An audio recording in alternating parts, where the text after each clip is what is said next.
What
is up, Rotogrinders? Back here, second half of a doubleheader. Of course, we had that four-gamer earlier today.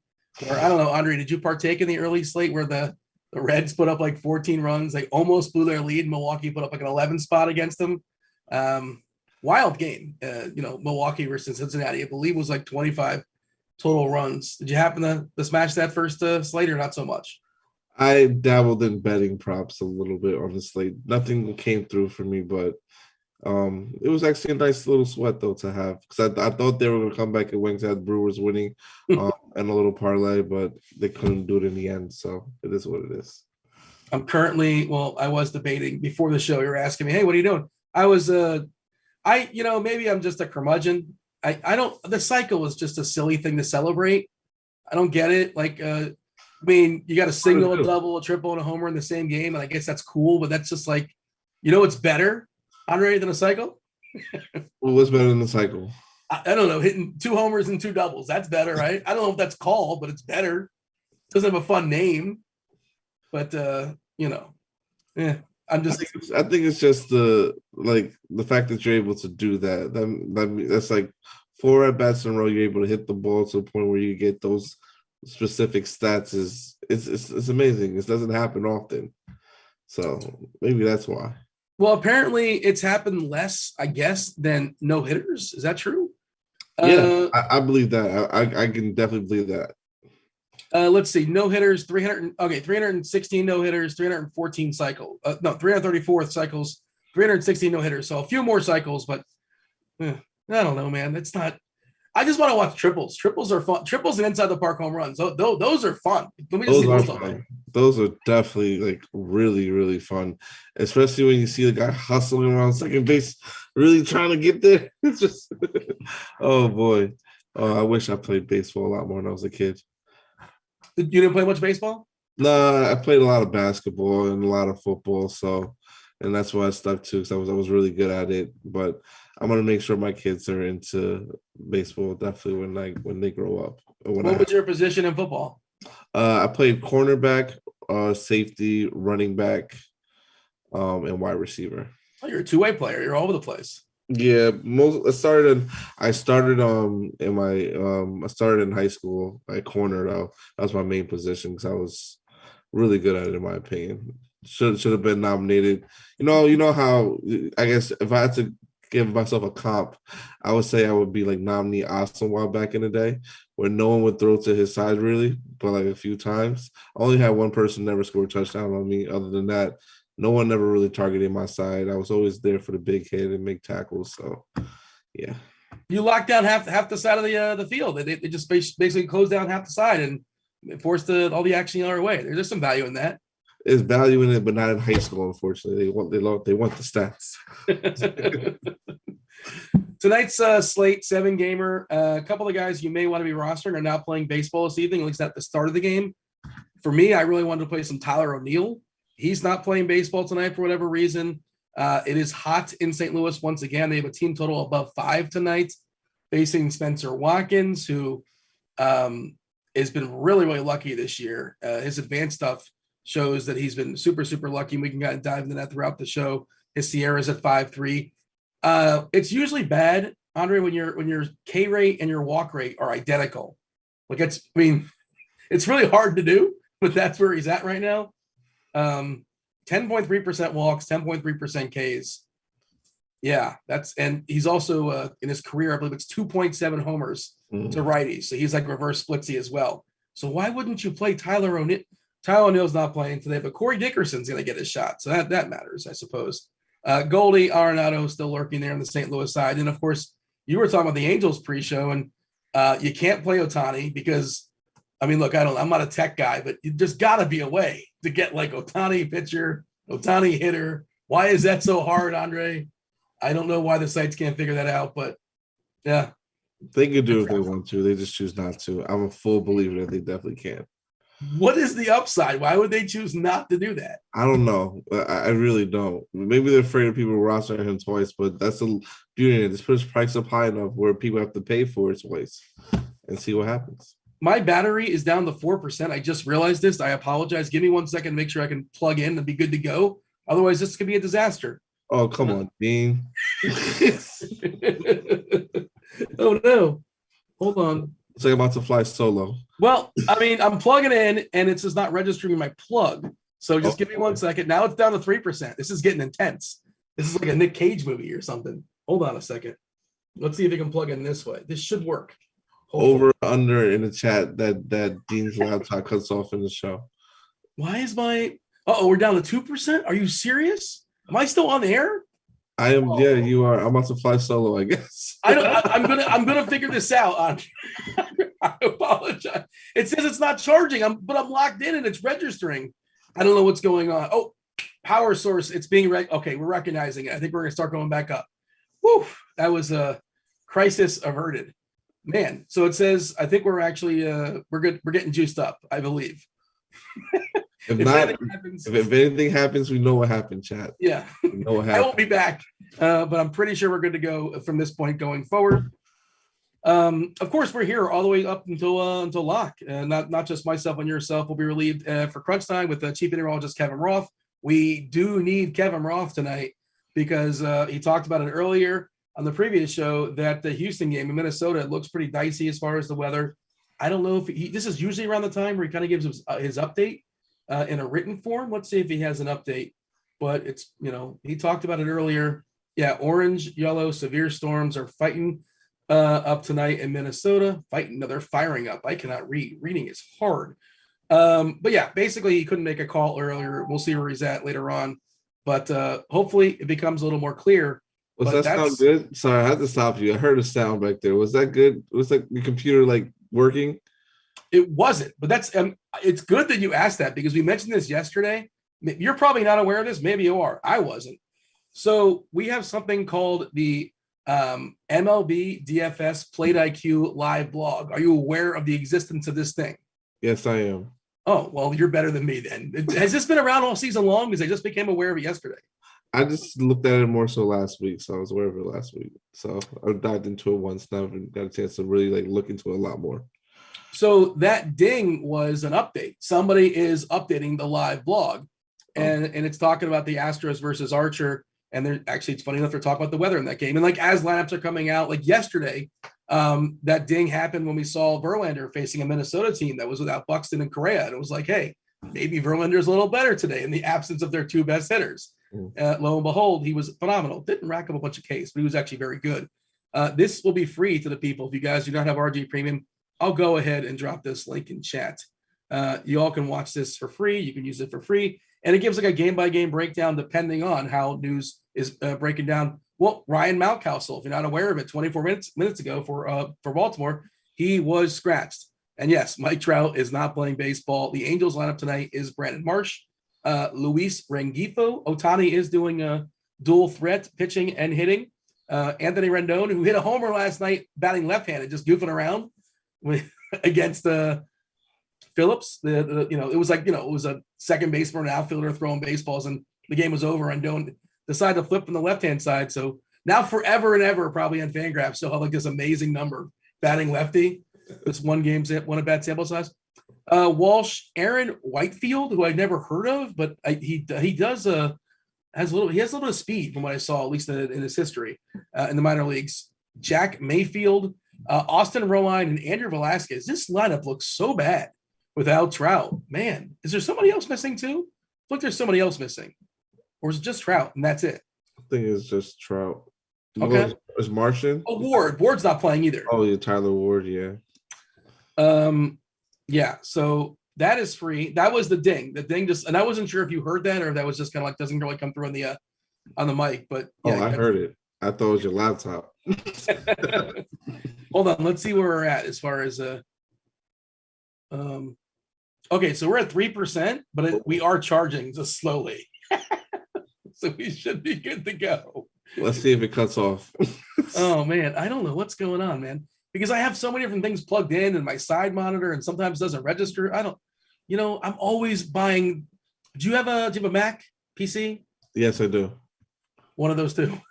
Everything in my house is a Mac. So I have the laptop, like a couple laptops, a couple iPads, have the big 17-inch that I'm on right now doing the show. Just everything is Apple. Ohtani is also throwing baseballs in that game. We talked about it, and it was nice to see. I think he threw 99 pitches last game, which, he hasn't been the guy they tend to let go a ton. And McClanahan on the other side, two of the best K pitchers in the slate. And, of course, he gets a better matchup in the absence of Trout as well. He's the guy that usually let him go 90 or so. I want to say it was the biggest number, at least up to that point in the season. Ohtani last game had 29 swinging strikes, which is completely just ludicrous. That's insane. That's an absurd number.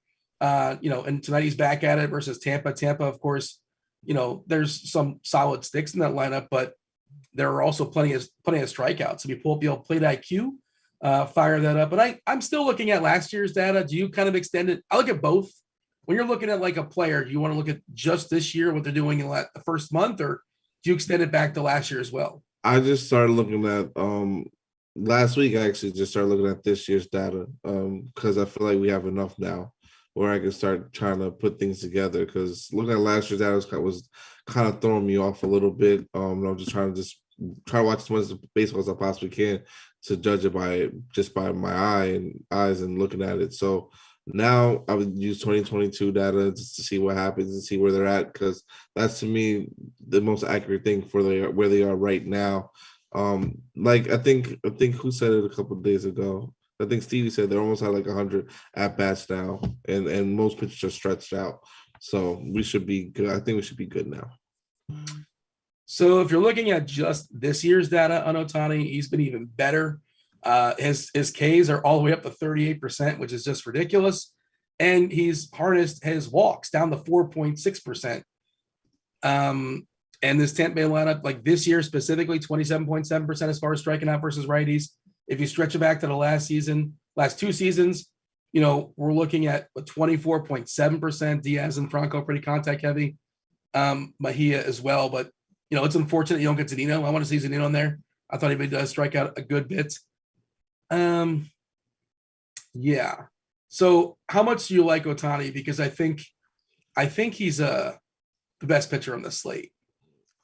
I definitely like him. I don't see why we should not go with him today.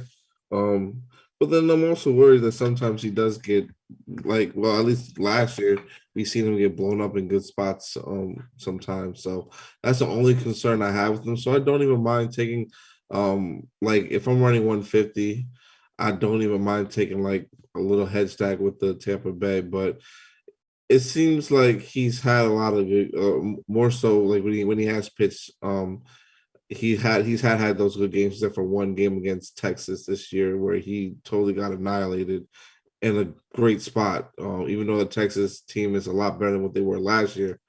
So yeah, I think it's worth paying the price for him today, but I definitely would take some Tampa Bay bats against him and see how that works out tonight. Are you running 150 tonight in Fanduel? No, I'm gonna probably run probably like 50, maybe 75. What are you doing as of right now with Houston and Minnesota? You're just kind of in a holding pattern, I guess. Yeah, I am. I want to see what Roth says with the weather. That concerns me a little bit, but I really, really, we talking pre-show how much I always love Houston for some reason. For a Yankee fan, I should be a Houston fan, but I love Houston today going against Archer, so I definitely want to try to get as much of them as I possibly can. But I have a couple other things in mind where I might be able to pivot to. How'd you like that Judge walk-off yesterday? Oh, I needed that for my parlay, which still didn't cash, but it was great to see the Yankees come back and win because I thought they were doomed. They're going to lose that game. Are they going to pay him? I hope so. I feel like the last deal was fair, but he wants more money.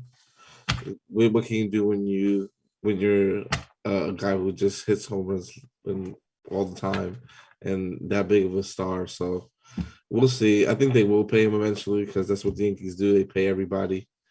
So, but I like our team this year a lot better than most years because I know traditionally it seems like we always have a lot of more righties, and not really have a lot of lefties. But I like how we have like a little bit of a balance now on both sides of the plate.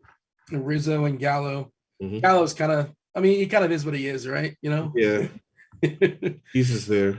Yeah, for a 7-hitter, he's perfectly fine, I suppose. Mm-hmm. All right. Other stuff on this. So, I was going to say, on DK, just sort of, shopping as far as prices. Of course, on DK, you got to roster 2 pitchers. Fanduel, you got to roster 1. Ohtani is just, I think, the 4th or 5th most expensive pitcher. Yeah, so McClanahan's 10-2 on DK. McGill is 9-9. Eovaldi 9-4. Mikolas is 9-1. And then Ohtani is 8-8, which, it's really close, but still, it's weird that Ohtani is, cheaper than some of those guys. Miles Mikolas, I know he's been good. And he's been efficient, but he's a guy that's typically not going to rack up 7 or 8 or 9 strikeouts. Doesn't have that kind of Ohtani type ceiling. On Fanduel, it's a little bit different as far as I believe I'm jumping over to there, but I'm pretty sure that isn't Ohtani the most expensive pitcher over there. Ohtani is the most expensive on Fanduel tonight. Okay, yeah, so a little bit tougher to roster over there. Obviously, you could still make it work. I was messing around, and there's a lot of punts as well. If you can sort of, you kind of look through Juan Yepez, batting cleanup today for St. Louis is still really cheap. A couple of the St. Louis guys are pretty cheap. There's several. Actually, who was the other one that's not playing today? The other cheapie that I was looking at, Miller. Miller's not in the Texas lineup. By the way, Gabe Spire is the opener for KC. They're still expected to bring in Bubik as the long man, but that was announced a little bit ago that and apparently, Bush is going to be opening up for Matt Moore in Texas for what it's worth. Let's see. Yeah, so what about on Fanduel, where Ohtani is the most expensive guy? Is he still the top guy, or is McClanahan all of a sudden the guy? Is it Eovaldi? No, Acuna. He's got a groin. He can't play. So Acuna, Trout, Miller, O'Neill, a lot of players that I liked earlier today. Just cross them off the list. Yeah. Talk to me about your favorite pitcher on Fanduel. On Fanduel, it's still going to probably be a little bit of the same, but I don't mind I like Ohtani, but I don't mind getting probably more McGill because of the price, a couple $800 cheaper.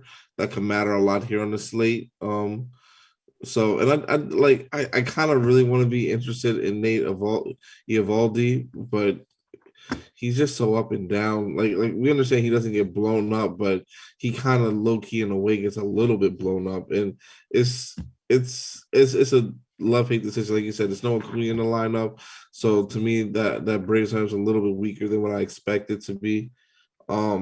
He's someone I don't mind in tournaments, though. Definitely taking some shots on him. But I think McGill will probably be the next guy after Ohtani for sure for me, followed by McClanahan, then Eovaldi.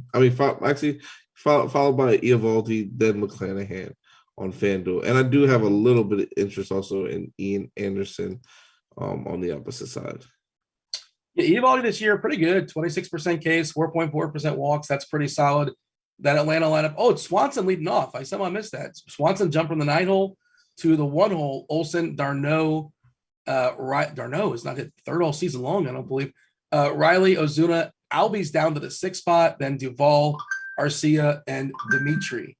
Is this, what am I getting updates for right now? Is that basketball? Oh yeah, Robert Williams is out. Oh, no Robert Williams tonight. Who do we want the Heat to face? Do we want Boston or we want Milwaukee?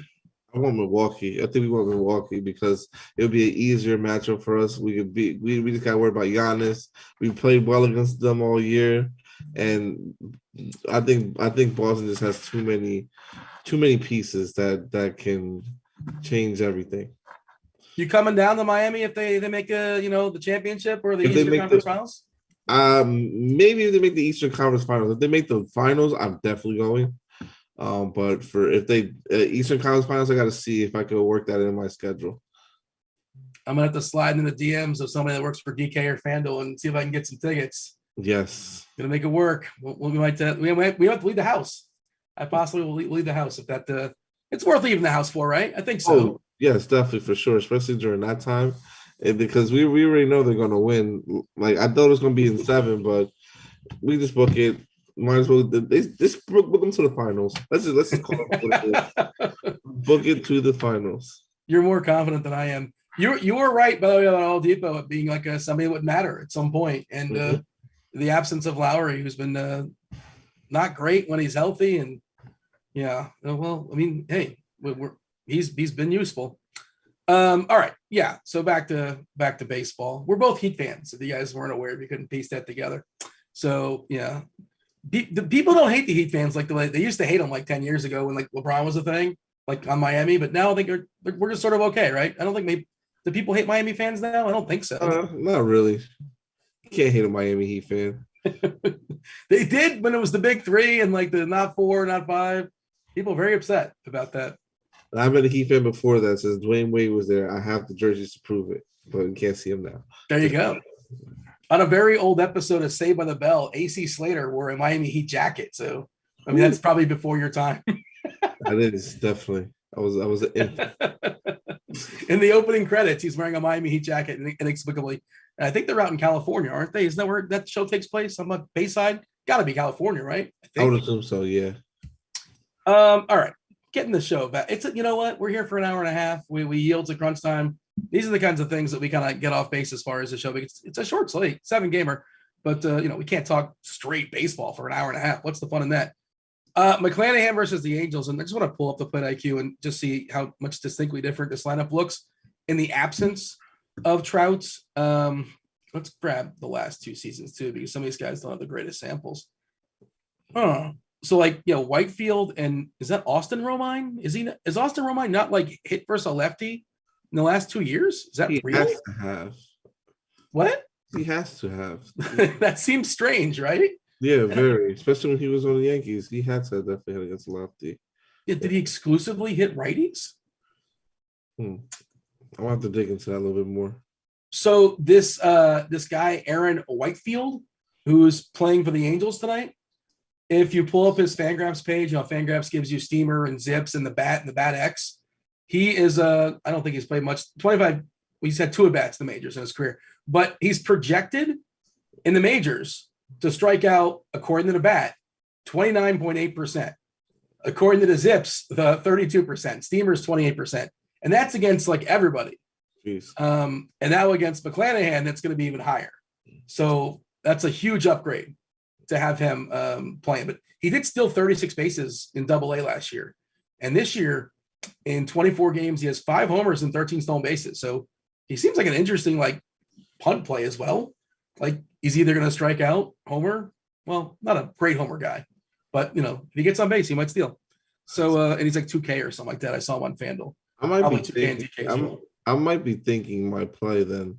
Like now that you bring it up and we looking at the strikeout matchups with the Angels and how they have no Trout, and pretty much everyone is not there except for Ohtani and Rendon, Rendon's been a shell of himself in my opinion, and Walsh who's not that bad either.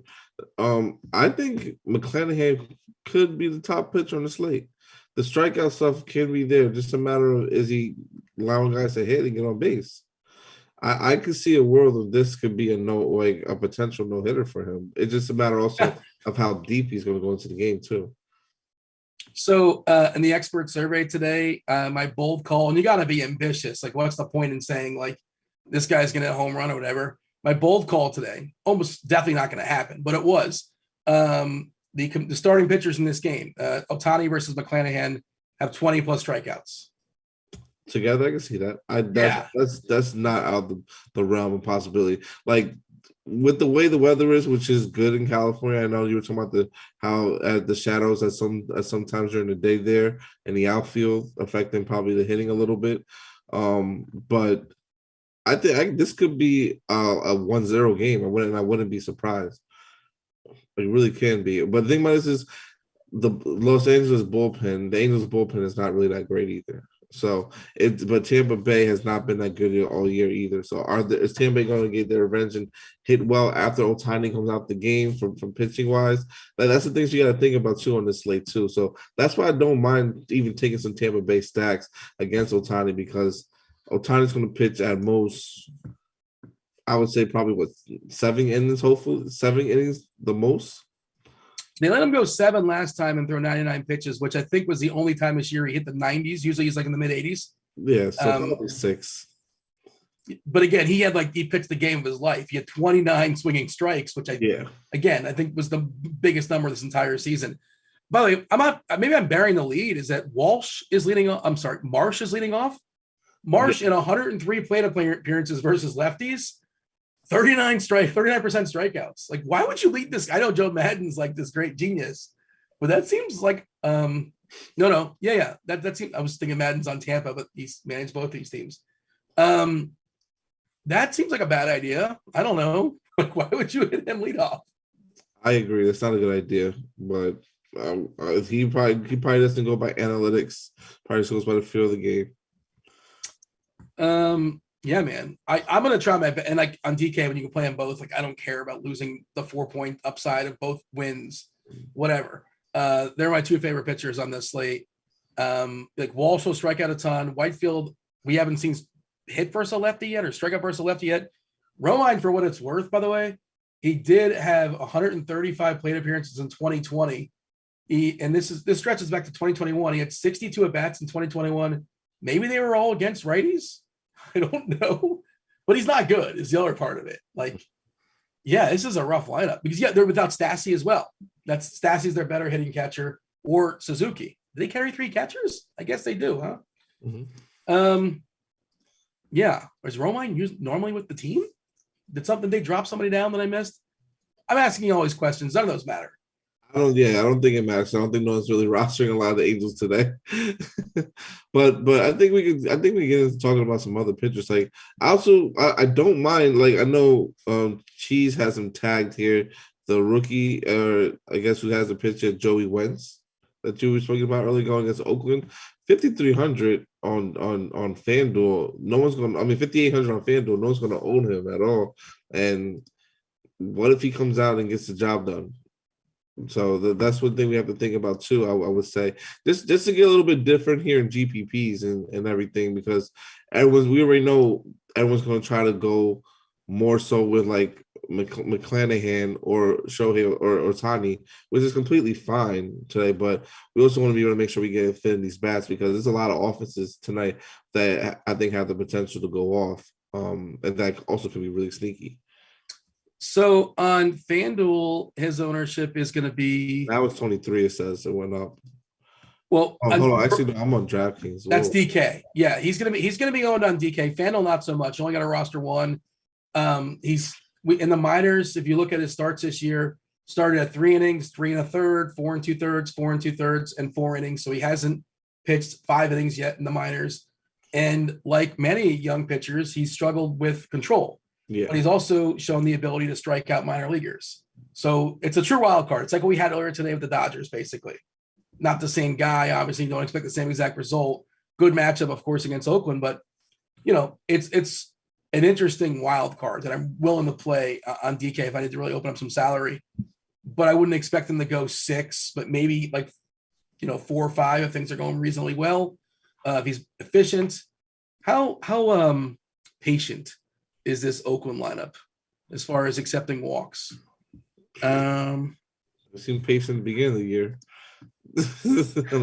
I don't know about now. I haven't paid attention. I haven't listened to that stat yet. Actually, I'm pulling it up right now. Yeah. So Kemp, getting back to last season, 15.8% walks. That's actually really good.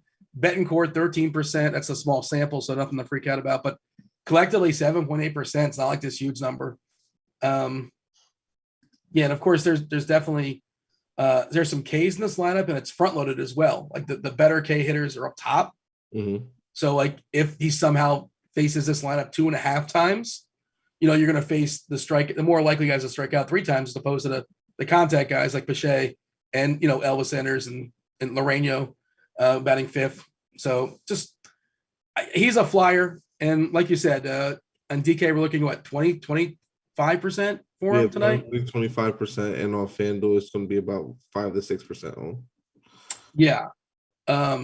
We're kind of chopping Ohtani and McClanahan on FanDuel 27% each, give or take. McGill, who's somebody we didn't really talk about, you kind of mentioned him in passing. Washington, not very good. Eovaldi, we're looking at about 10, 11, 12% of those guys, and that's basically it. I know I X'd out a couple of guys that are probably like 1 or 2%.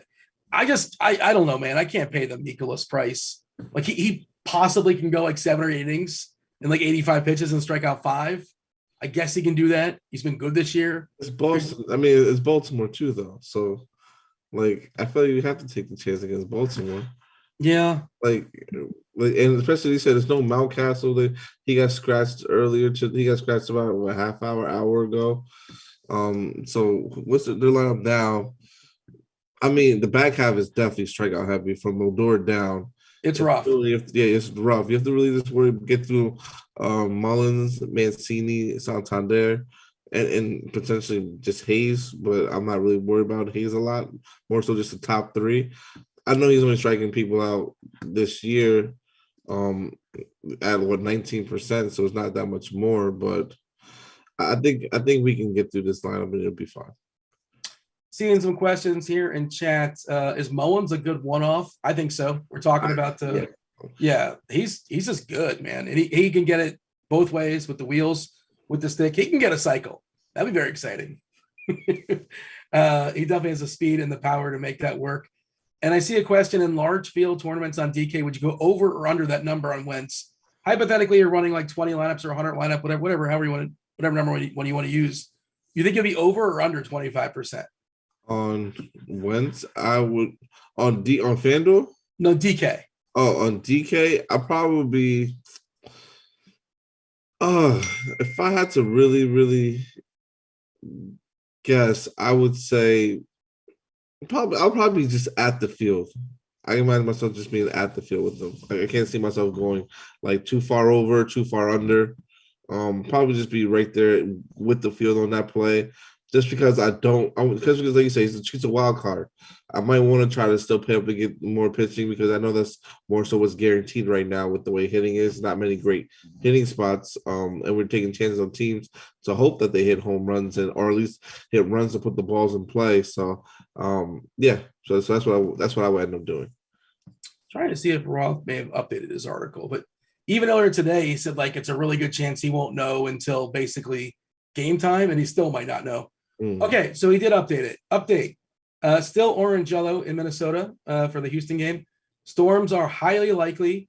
The exact timing, I don't know, but in game, perhaps a late start or a long in-game delay. But a delay of some sort is very likely, and a postpone is not at all out of the question. So, see, that scares me. So in tournaments, they're going to be low owned. So if you don't mind taking some shots on Houston tournaments, I think I would definitely play them for sure today because to me they are not. I personally think that they're the top offense on the slate. The Houston side, yeah, the Houston side of the game. I think they're the top offense on the slate. It's just the weather that's making them like not really viable. So take some chances in tournaments, especially if you're running like 50 to 150, and see what happens. So I was building a script before the show. I was going to get like 100 bullets or so in that $4 on FanDuel if it doesn't sell out of me. Andre, this is embarrassing. I don't know how to like reserve 100 lineups and then put 100 lineups in. Gene. We can walk you through this whole process right now live here. I literally just did it. How do I do? Because then you need like an Excel spreadsheet It's a whole thing, yeah. right? Or is that am I overthinking it? Do you enter your lineups in by hand? Typically, typically I like to build my lineups by hand. But I'm saying I was gonna just say I was just gonna make 100, and like when there's 100, spots available, you don't have to like go through the extra steps of reserve stuff. You can just say enter with a CSV. That I can do. That I have no problem. But I don't have to reserve them before they sell out. That makes sense. Oh yeah, because at 82% right now, you might be able to get it in there, but you reserve it, and then you have to then after you reserve it, you go to your upcoming, pretty much in there, and then click CSV edit, and then they have the option there where it says you can download the CSV, and you download the template for it. So then so at that point, I'm actually doing it right now because I need to download it myself for FanDuel, and then you just download it to your computer, and it'll open up and have everything in the exact order that you entered your lineups in. And from there, you just pretty much, if you're playing on Windows, I believe it's Office in the Excel. But if you're playing on, if you're using it on a Mac PC or Apple, it's going to be in Numbers. In Numbers, it works the same way.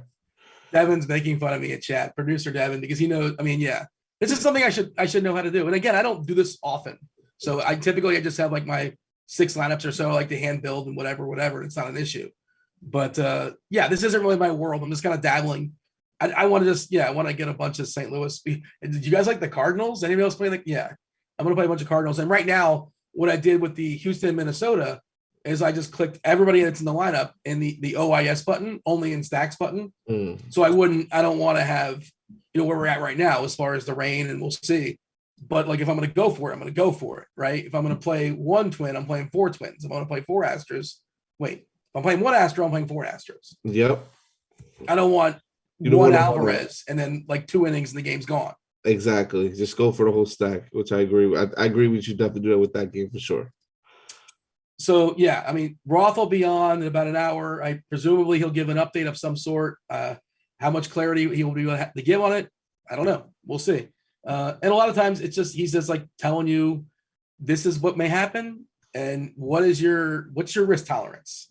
And it's up to you. And no matter what, inevitably, it's somehow Roth's fault. I'm sure people blame Roth today because the Cleveland game was canceled because of a COVID outbreak. That was somehow Roth's fault too, I'm sure. You got some angry Twitter messages, but other questions being thrown out there in the chat. Let's see. What somebody was asking about a movie that I liked. Yeah, have you seen King Richard? The phenomenal movie. Phenomenal. Yeah, it's really good. It was a really good movie. Brought goosebumps to my skin at the end where he made that comment about Serena. I was like, wow, that's amazing. It's unfortunate, like what that was like. The people think of it, I guess, that movie. I mean, whatever, the whole Oscars thing. Like you forget that. Oh yeah, he won an Oscar. He was really good in that. Yeah. He's going to forever be remembered now as the guy who probably took his acting a little bit too far in the Oscars and slapped Chris Rock. Hey, you know what? It was that. Were you watching? Nobody watches the Oscars, right? Were you watching the Oscars live? Oh, I didn't watch it live, but as soon as I heard about it, I turned directly to the channel to see what's going on. Yeah. I'm really curious to see what they do. I mean, they're gonna have to they can't not mention it next year, right? They're gonna I'm curious how they're gonna handle that. They're gonna reenact it in some way and try to get a joke out of it. Definitely not at the Oscars. No, but Dave Chappelle already got at it. If you saw what happened there, but that's a whole nother situation. I didn't see that. No. Chappelle, somebody came at him, right? On stage. When someone came at him on stage, he started then cracking jokes about it. And then Chris Rock did too. He said, "Was that Will Smith?"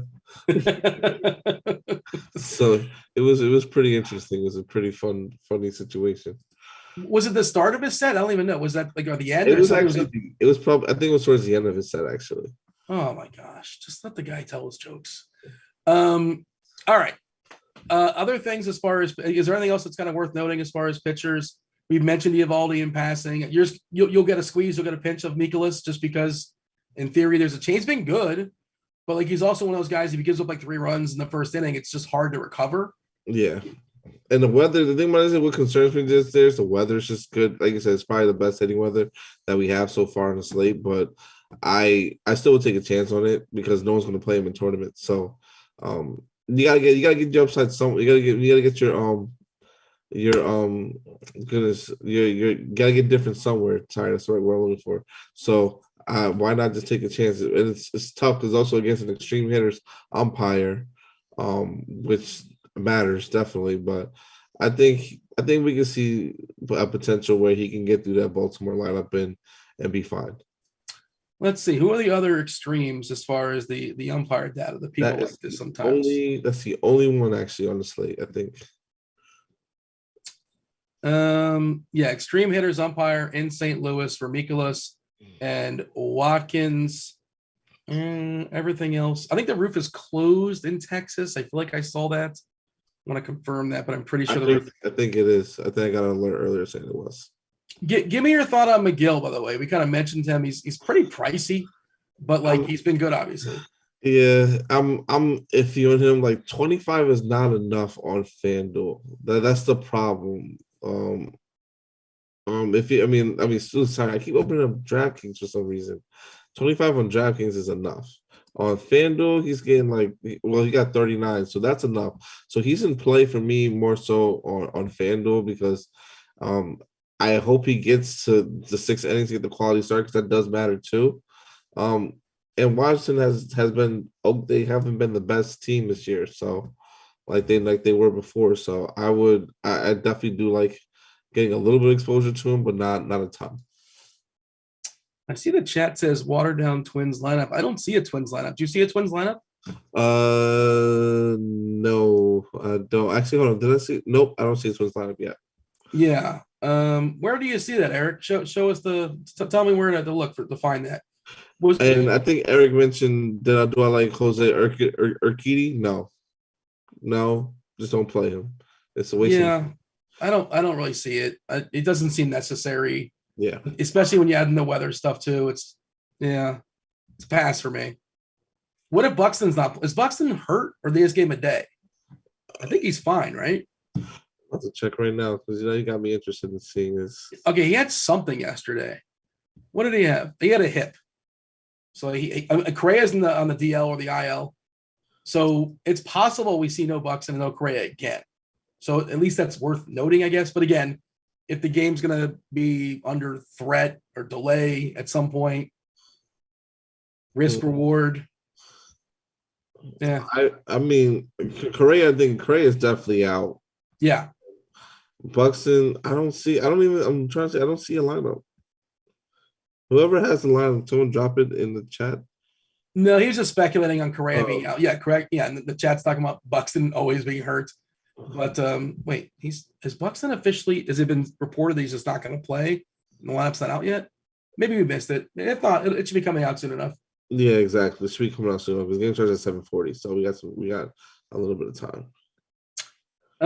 What else do you have as far as pitchers? Do you want to give a final thoughts before we talk about hitters and stacks and things of that sort? Yes, definitely. So pitcher wise, I'm going to be pretty much targeting.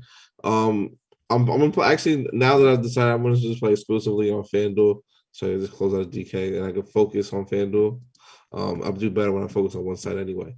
But I'm going to play I'm definitely going to play some Ohtani, but I'm going to probably get a lot more McClanahan, especially now with the Angels lineup being the way it is. And us talking about it a lot more, I think the matchup there is just as good for on the opposite side.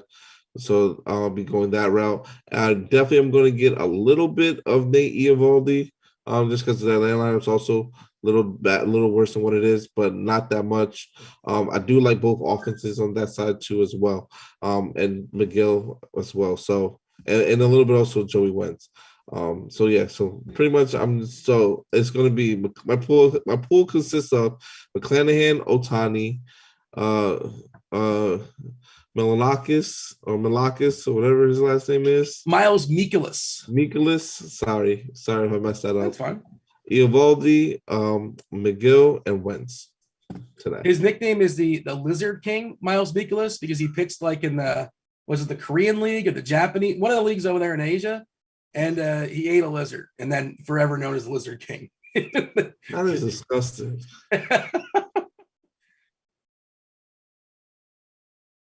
Yes, my phone's been beeping. Thank you, producer Steve. So yeah, there's an alert according to DK Nation that Buxton is in the lineup, but we don't see the lineup. So I guess somebody said, is Buxton going to play? But yeah, we have the lineup ready just yet? No, give me a minute. Unless it just dropped as we're talking. And no, it hasn't. But allegedly, Buxton will be in it. And the roof is expected to be open in Globe Life. Okay.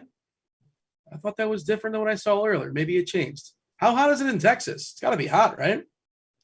It has to be. It has to be like at least Houston too, right? And it is. I'm gonna Arlington, I guess, is the city, right? I'm gonna be the weatherman for the moment. And I just want to make sure I'm confirming the guy's name, John Blake. He did tweet out, and I would imagine this all kind of lines up. If it's Arlington, Texas, is 91 degrees. 90. Hold on, wait. Blake said 4 hours ago, they're wearing blue caps. That's important. White jerseys, and the roof will be closed on Wednesday. Yeah, I thought I saw the roof was going to be closed when I looked at my alerts earlier today. Oh, wait, hold on a second. This is April. Producer Steve setting me up for failure. I do appreciate the assistance, but he's sending me a tweet from April 15th. You're killing me. Oh, is that an old tweet? I thought you sent me. Come on, Dean. Tweets. You gotta scroll down. So me and Steve haven't communicated a lot, and I saw those back to back, and I assumed he sent them both. Never mind. The roof is closed. And yeah, it just in case you're wondering, on April 15th, the roof was open. I don't know how that game went, but yeah. If you look at the bat, it'll be in there as well. But yeah, I guess I'm fully flustered. That makes a lot of sense. Hey, here's a question for you. It's a good strategy question here, Andre, in chat. Brian's asking, 7-game slate. What is the minimum, when you're setting your things here, using the optimizer and all that, what's the minimum salary you set your optimizer to? And he says he would put it at 47.5, basically leaving 2,500 as on the table. Is that about right for you? That seems like a little bit much for me. For 47.5, that's too much, right? That's a lot. Like I want, even on smaller slates, I still want as much salary as I possibly can take up. Because there's ways I'm gonna get different. I don't need that much salary to be left there and then possibly miss out on some big hitters. That could be one-offs and potentially win me a GPP. I think leaving 1,000 is perfectly fine.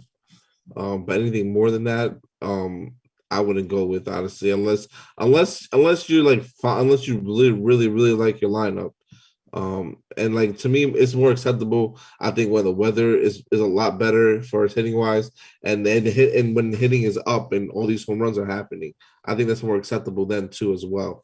But to me, with the way things have gone, I know we've seen a little bit more home runs lately, and the weather's been warming up a little bit, but I still don't know how much of that we're going to get. I like just playing more of the stacks and taking as much salary as I possibly can. Like to that point, I just have a really hard time if I can upgrade, say, like Brandon Donovan to Buxton or Juan Soto. Like I understand, stacking is important.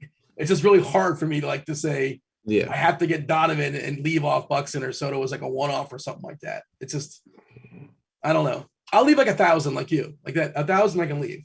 Yeah, 1,000 the most, and that's it. I can't do nothing more. 2,500, I don't know. But surely if you run like what was the optimal lineup at the end of the night, like almost definitely it's something that leaves 2,000, I think 1,500, but you can't. It's a good luck trying to figure that out before the slate starts. Yeah, exactly. You're never going to figure that out. I just say if you feel good about it though, go for it. Everyone has different strategies. Everything can win on any given night, especially in baseball. That's why I love baseball. Literally, you don't know. You just going by statistics and taking the best shot and trying to get clever and different from everyone else. Yeah, I mean that's what I love about it. That's what's also frustrating because you could be breaking down stats from every possible angle and know the game, all 7 games, backwards and forwards, and for the first 10 hours of the day, make a bunch of lineups and finish dead last. And that's just how it goes, man. I felt with basketball a lot this past year. So I know the feeling. Somebody was asking in chat to show the fire of St. Louis. Yeah, once again tonight, the Cardinals, we have the fire emoji and Ross Weather Edge. It's a crosswind to some degree. It looks like we're looking at 6 miles per hour, but mostly it's because the temperature is 89 miles per hour. It's not the greatest ballpark. Obviously, the Domers in St. Louis, more of a pitcher ballpark than it is a hitter ballpark. But St. Louis does have a pretty big team total, the highest team total on the board at 5 and change. They're facing Spencer Watkins, who has been lucky this year. If you look at the advanced stuff, his Sierra is 5.3 as opposed to his ERA, it's 3.22. Hard hits 40% of the time. Again, his K rate and his walk rate exactly the same at 10.3%. Pretty rough. 2.7 homers per 9 versus righties throughout his career. He's been reverse splitsy. So the power righties, we'll talk about Arenado, we'll talk about Goldie, look really, really good on that St. Louis side. That said, some of your favorite stacks. Who are your favorite stacks tonight? I'm actually finalizing them kind of right now. I low key like that whole Atlanta Boston game as a stack. Both sides. Not going to be owned as much from what I'm looking at right now. I think it has the potential to go off. The weather is not that bad there today in Atlanta. So that's someone I'm definitely looking at. Obviously, Houston, if the game plays, is someone else I'm going to be targeting. Everyone's going to be on Texas, so I don't want to say Texas and St. Louis. We know those are going to be the top teams. So I'm going to probably just be overweight on like I said, a team like Houston, Atlanta, obviously St. Louis. I'll have a little bit of Oakland. And even some, and like I said, Boston. I said Atlanta and Boston. That's pretty much it. I'm thinking now, should I still try to roster some of these Tampa Bay and LA guys? But I think the more I think about it, I might just stay away from it and just target the pitchers from those games. I think it's gonna be a high scoring game. And then Baltimore, I don't mind Baltimore as a mini stack, just because we were talking about the top half, having a lot of power bats, and if they can get to Mikolas, then maybe he might get out the game early. And like you said, it's the best hitting weather. And the Baltimore, I think, won yesterday, and they were probably, I'm assuming they were not really owned, and they're not going to be owned today again either as well. Yeah, Mikolas, 90% strand rate, by the way. That's not going to continue going forward. I think he's a big ground ball guy, right? Let's see. Yeah, I think so. I think when I looked at it, he was 45% in the season. Yep, 45% so far in the season this year. Been a little bit lucky, but like he's not going to strike you out. Basically, is the point. So like Baltimore guys are probably going to put the ball in play. His K rate jumped up this year; it's almost 20%. But obviously one of the weaker ones on the slate. When you're making lineups on you're using the lineup HQ tool, and you're using stacks. Do you go to like the quick stacks area where it says like, do you want 4-4, 4-3, 4-2, and like what percentage you want of each? Is that something is that kind of how you do it? Yes, that is definitely how I do it. I'm not a big fan of 4-4s a lot. I'm rather run like 4-3s and 4-2s and some 3-3s. Only time I will use mainly 4-4s a lot more is when like it's a huge slate, like it's a 12 game or a 12 game slate. I'll use a lot more 4-4s, but for the most part, I love to stick to like the 4-3s, 4-2s, and some 3-3s. How big a stance are you willing to take? Like, say you're making 100 lineups, would you, put 70-80% on one team as a primary stack, or it all sort of depends on the slate, depends on like how you feel about a particular team and leveraging ownership and things like that? It depends how froggy I'm feeling that day, honestly. If I'm feeling like I can, like it's gonna pay off and I can take first, second, third, and then I'll do it. Tonight though, I think tonight so far I haven't ran anything yet, but I'm about to actually do my first run. I think that I probably will have more so. I think it's going to be a little bit more balanced out, I think, but I could be wrong after this first run to see how it comes out. I might end up being more heavy on, like I said, like that Boston Atlanta game in Baltimore, because no one's going to be on it, and it could be worth a shot, especially as a secondary stack. Is there a cap you'll put on a hitter? Pitcher, like sometimes I'm willing to just hit the lock button. Is there a cap you're saying, like, I'm not going to have any more than like, I don't know, 60%, 70% of this guy? No, I don't. Only time I do this mainly on the pitcher sometimes. But then I always end up backfiring and I end up regretting it. Yeah. Well, like if you hit it though, then all of a sudden, let's play ball. Here we go. Yep. Now we're live. And Roth just tweeted too. What did he say? He said these storms will build in Minnesota tonight during the game. I feel very confident about that. So a delay of some kind is highly likely. What Minnesota does, I'm unsure of. Early postpone, early PPD, late start and play until the storm, then hope until the storms then hope to finish. Everything's on the table. Do they play tomorrow? Is this getaway day or do they get away tomorrow? Let's see. That's actually that does matter too, because if that's the case, maybe like I would take an approach where I just not play the game at all at that point, and then just because by far Houston's my top team I'm getting, which is rightfully so, and I want to be on, and I would love to be on that. So they have a 1:10 game tomorrow, and then no day off for the game on Friday. Traveling. I don't know if they would play 2 on getaway day. I'm not sure if they would do that or how that would work, but they do have a scheduled game at 1:10. For what it's worth. But all right, we'll see. Stay tuned. I'm not optimistic. Just hearing I don't pretend to be an amateur weatherman or whatever, but I'm not optimistic. And we're getting 9 there. I'm slowly knocking down ownership of Minnesota and Houston as we're talking, and I don't know. We'll see. It's going to be like especially when you look at the Weather Edge and look at the hourly report that he has it at right now. We got like 64% precipitation chance, even though the weather's going to be 83, and it's going to be 63% humidity, but that the thunderstorms are just what's going to take it through the rest of the night. So it probably might be, and the game starts at 7:40, so it probably might be best, honestly, to just not play that game. Yeah, I think at 7:40 local time, I think, right? Is it 8:40 East Coast, I would imagine? Yeah, so I would probably just, or if anything, just play like 10%, just 10%, and that's it.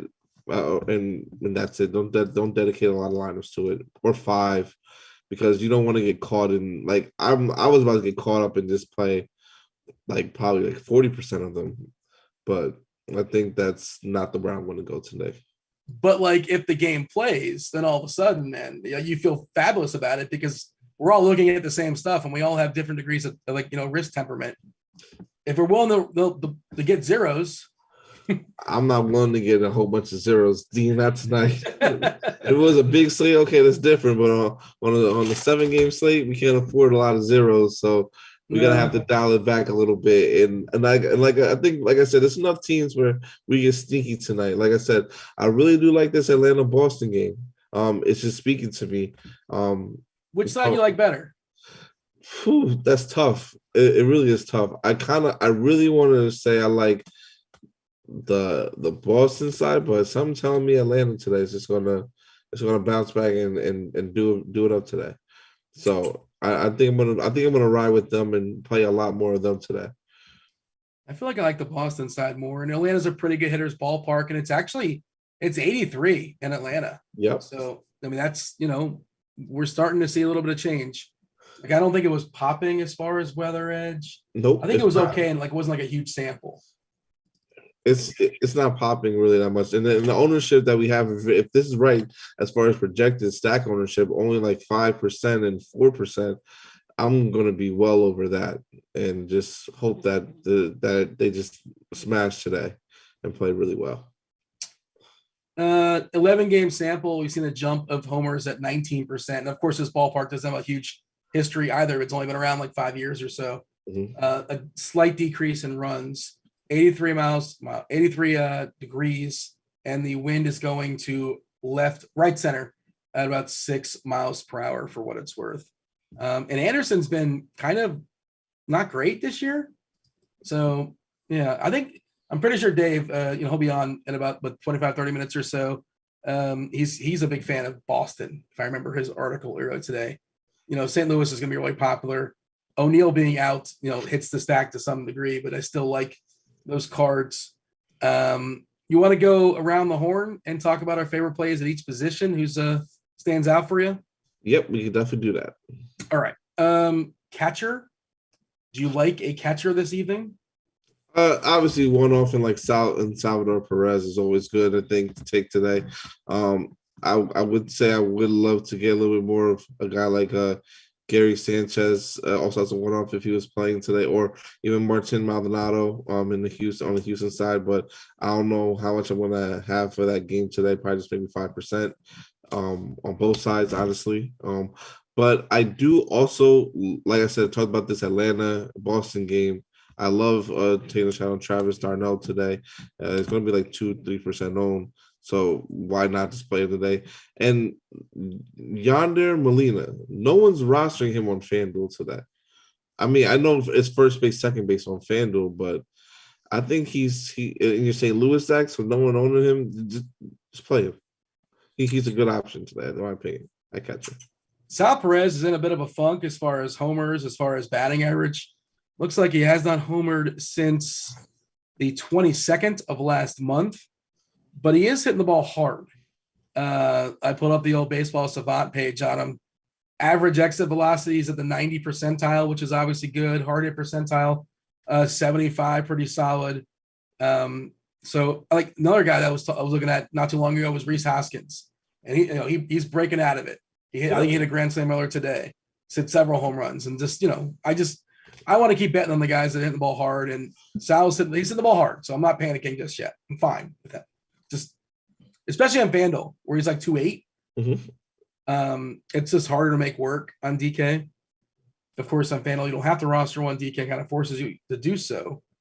Who's the cheapie? Who's like the cheap catcher that DK that? Let's see. As far as salary and all that kind of stuff. That's going to be popular. Yeah, I'm just trying to figure it out. I think it's mostly catcher wise. It's mostly going to be a spend up position. But it's catcher first base though, if I'm correct on FanDuel. So yeah, so it's probably going to be mostly a spend up position today, or people are going to go with. I see Dominic Smith here being a little bit popular, which I don't mind that at all. But I don't know how high I am on the Mets today. I'm going to have a little bit of them though, but I'd rather go with the other guys, and especially a guy like I said, Molina, in that perfect weather game, in my opinion. Yeah, he'll grab some ownership on DK where he's 3-1 and batting sixth. 17% is projected. We actually have Sam Huff, who's just a flat out just punt and get me out of here at 26%, which seems like terrible chalk to me. There's the mush play if you want one.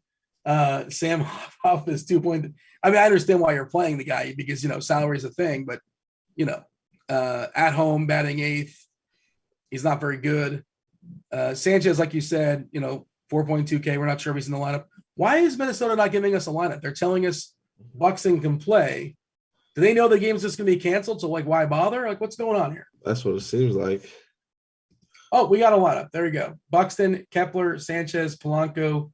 I like Miranda. He's really cheap. If the game plays, obviously. Urshela, Jeffers, Celestino, and the other rookie, Lewis, is batting ninth. There we go. Thanks in the chat. Appreciate as well. There's like that 25-second delay. And in that delay, they had the time to copy and paste it. So all over it there. Appreciate that, Don Easy. Yeah, there's not much else to say as far as catcher, right? No, nothing else to say, really. Eric in the chat talking about Sam having a pop in the minors. Okay, let's check that out. We got time for such things. What did Sam Huff do in the minors? I don't think of him as a prospect. Maybe I'm wrong. Let's see, 24 years old. He's the 10th prospect in this. He's got 70 raw power. That's a good point. Okay, I'm with that. According to the Fangraphs ratings, 70 is a big boy number as far as raw power. Last year, 2022, in AAA, he had 7 homers and 83 plate appearances. In 2021, I'm doing some math because he was in single A and AAA, 16 homers and about 240 plate. Yes, he's got power. Good job. That was worth pointing out. I'll play anybody that's like a Zunino type. I'll play those guys all the time, that are swinging with the fences, and that's what we're looking at, it seems. Do we think that Kansas City and Detroit can really hit today and play well and put up big scores? I think Detroit's interesting because the guy that they're facing has not been very good in a small sample. But I just like how much Cabrera just seems like a guy that's just like a stat killer. I love Miguel Cabrera, like one of my favorite players in the last so many years. But now it's just, what's left in that bat. Yeah, exactly. Not much, honestly. But I would just only have him in my stacks. That's all I would do with him. It's interesting. Like there's a lot. This is just I feel like there's definitely a lot of ways this league could go, and a lot of it's going to be a team. I think that maybe I'm not even thinking about. Maybe I'm just not, or that I'm overlooking a lot that could be the top team on the slate, and that we were not expecting, like Tampa Bay. Yeah, Baez obviously, he can hit 2 homers and break the whole slate. And Scope still has a little bit of power in that bat, I suppose. And this guy pitching for Oakland is not anything worthwhile. So I don't hate Detroit. I'm sprinkling them in, like according to my if I get my lineups in time on FanDuel. I'm sort of multitasking them as we speak. If you ever do that, if you want to try to get those in, I'll go through the bases real quick. Let's speed this up here. Oh no, it's I don't need to. It's not an urgent thing. Yeah, I think I'm multitasking it. You gotta get to the money. I still don't know what to do with Houston and Minnesota because we'll see. That's tough. Well, hopefully when Roth gets on, we'll have we can ask and have a better idea what we want to do, because honestly, I think that's going to really determine a lot on this slate. Especially for a player like me and like you, like because if he says they're going to get like 6 to maybe 7 innings, I might want to take the chance and roster a lot of them. But if they're going to get maybe like 3 or 4, it's not worth it. But maybe a few. 3 or 4, and like it wouldn't even count, right? It has to be an official game, or it's got to go at least 5 for the. I think don't hold me to this. Does it have to go 5 for like the stats even count, like on DK or FanDuel? Oh, I didn't know that was a rule on the sites. I didn't know that. I think so. I'm pretty sure because it wouldn't be an official game. Like if it's 10-2 in the game after the 3rd inning and the game is thrown out, like that's it. The game never happened. You're kidding me. I'm pretty sure, unless something's changed, it's got to be like an official game.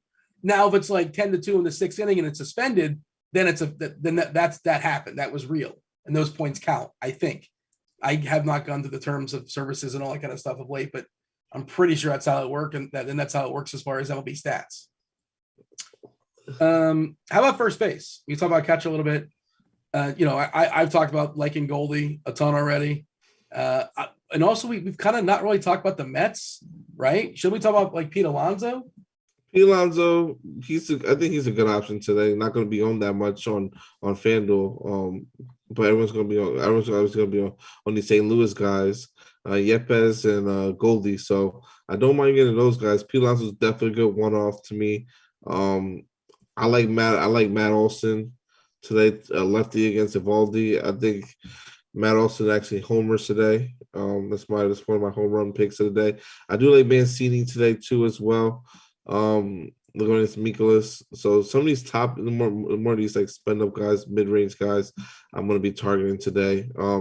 I don't even mind taking a shot against with Candelario too as well. So someone I might roster a little bit of. Is he only in stacks if you're stacking up Detroit? Yeah. Yeah, I think that's kind of where I have him as well. He's got a little bit of power. And Yepes, like speaking of power, he's done a lot of power last year. He had 22 homers and less than 360 at bats or so in AAA. And start of the season he was pretty hot, hit 9 homers in 22 games. They called him up. He's got at least 1 homer so far in the majors.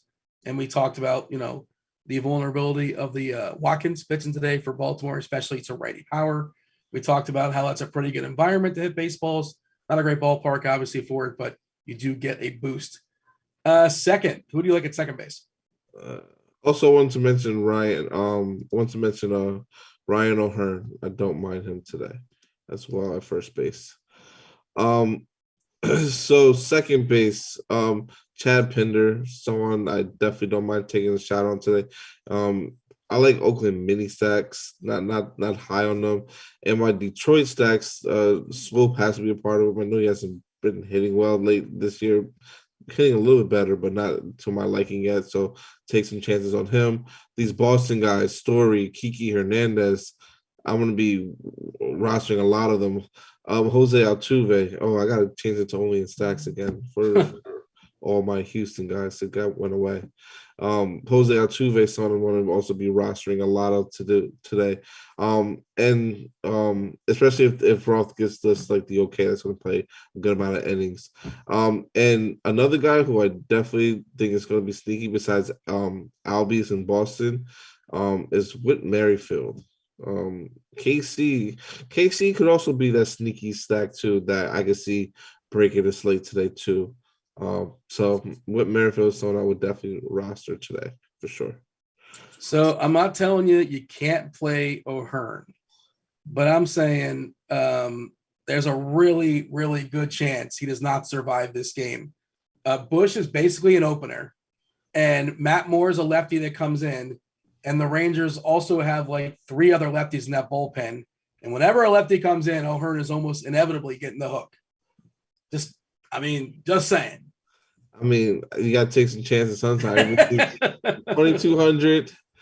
He just needs to get up there and hit the ball and hit a home run one time, and that's it. He might only have one time because he might get the hook and Moore is in the game like in the 3rd or 4th inning and he might be gone. I don't know. And again, there's other lefties behind him. But again, and there's another mush play for y'all. There's a Ryan O'Hearn going to hit a homer in his very first plate appearance or something like that. We have let's jump to third base. Who do you prefer tonight? Okay, so I'm obviously St. Louis. We know the guys there you're gonna roster for sure. Bobby Witt's obviously gonna be popular. Love him as a prospect. I think he's a great option tonight too as well, along with Dozier. I'm like the more I look at it, I do like Kansas City. I'm just falling in love with Kansas City the more and more I look at it. They might end up being one of my favorite stacks now. Dozier's a good option. Bobby Witt. I don't mind. I know it's Rendon, sorry. Going against McClanahan. I know McClanahan's probably my favorite pitcher, but Rendon as a one-off, I don't mind it today. Just because anything could happen on this slate. But yeah, that's really mainly it. I'm not going to get besides the probably a little bit of crazy plays I mentioned. I'm not going to get too crazy here. Orlando Arcea too as well. I don't know much about Kyle Isbell, but it appears that he's like the 4th biggest prospect in the Kansas City organization. Former 3rd rounder. Has he played much in the majors? Yeah, 22 plate appearances. Yeah, he hasn't played a ton just yet, but did show in 2021, he had 15 homers and 22 stolen bases in AAA. So, it's a little bit of power there, some speed as well. Just kind of noting that. You guys in chat, you have any questions? We're gonna have time to hang out for like 5-10 minutes, whatever it is. As we cross over to crunch time, you're gonna get Derek Carty, CEO of the Bats, and you're gonna get Dave Potts, from the $1 Million Musings. Both of them, along with Chief Meteorologist Kevin Roth. Hopefully, he can give us some insights into what we can potentially do or expect tonight in Minnesota with the Houston-Minnesota game. They'll be coming on in about 15 minutes or so, give or take. And so any questions in chat, feel free to fire them off. Strategy questions you guys are asking before, fire up some more because, hey, we're going to have time. Otherwise, we're just going to sit here and talk about like Victor Oladipo for the last 5 minutes or something like that. But all right, jump back to the shortstop. Who were some of your favorite shortstops tonight? Sorry, I'm just trying to get my stacks, change them around a little bit. I like a guy like Lindor too today. I can't lie. I think he's in a good position to hit today. Story Bogarts as well. Corey Seager. He seems like he's starting to hit the ball better now too. So he's someone I definitely want to try to roster a lot of. Dang, maybe that whole game might be just good. Who would have thought I'm about to just roster Texas and Kansas City on main stacks today? So, but yeah, you got. I think those guys are great today in good positions. Elvis Andrews in the back half of these Oakland lineups and the Oakland mini stack, I think is good today against Wentz. Um, I mentioned Orlando Arcia before, Marcus Simeon in the Texas stacks. That's pretty much it. Kevin Smith, I don't mind too as well. Swanson leading off is a good option too. I can't talk about these Houston guys and Minnesota guys when I really want to, because I just don't know what to do right now. Like I don't know if I'm going to play a lot of them or not, but if I was, obviously, majority of these guys will be in play for both sides of the game, mainly more so on Houston.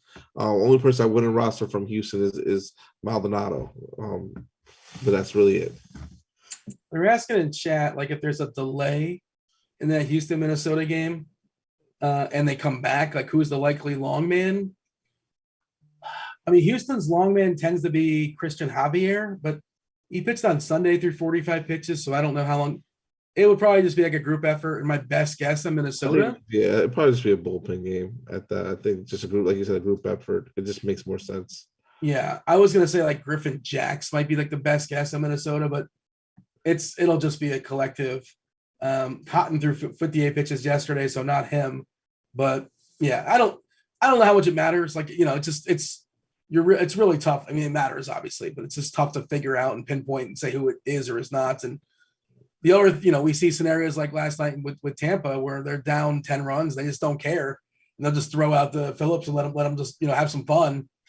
And Tampa's done that a couple times this year, even only down like 8 or 9, and which, by the way, I think is smart. Like, save your bullpen. Like, why burn a guy when you're up? And also, here, can I propose a rule? We have time, Andre. Yeah. The unwritten rules of baseball, most of them are kind of dumb, right? I mean, feel free to say otherwise, but it's just kind of silly the way they, you can't steal a base if you're up like 6 in the 8th inning or whatever, whatever the numbers are. Well, why can't the winning team, say you're up like 17-4 in the 9th inning? Why can't you throw out one of your shortstop to have some fun and give up like 3 or 4 runs and win like 17-8? Why can't you save your bullpen? Only the losing team's allowed to do that. I don't know. Well, but we can see teams come back too. So you want to make sure you secure that win. A 13 spot though? Hey, the Mets did something I never thought they were going to do. So anything is possible in today's game. That's highly unlikely, and those odds will be amazing. But anything is possible. Do you have like a unwritten rule of the game that you dislike, or like the bat flipping being frowned upon? Like, why? Nothing really bothers me though. Like those unwritten rules, I'm like, it is like those are old. No offense. Like we're in a new day and age now. Like we're going to showboat. We're going to want to do our own thing. We want to steal bases. It's about getting the stats and getting the money, because at the end of the day, that's what we're judged on. If you're an athlete, you're judged on your stats. Are you going to be in a Hall of Fame? How many rings do you have? So all that stuff matters. Every little bit of it.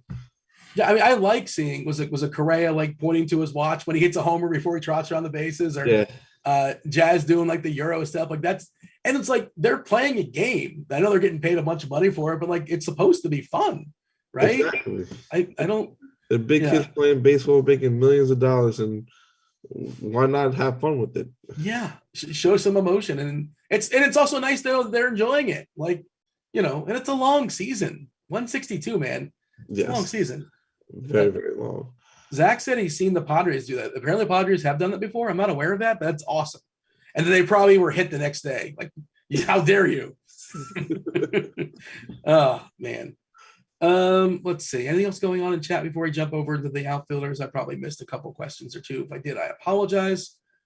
Outfielders tonight, we're crossing off Mike Trout, obviously, crossing off Tyler O'Neill. Who is left standing? Who do you like in the outfield now? In the outfield, now that we have Buxton in, if that game's good, I definitely like Buxton, Jordan, and Jordan. And more Jordan, especially if that game's in. He's my favorite outfielder today.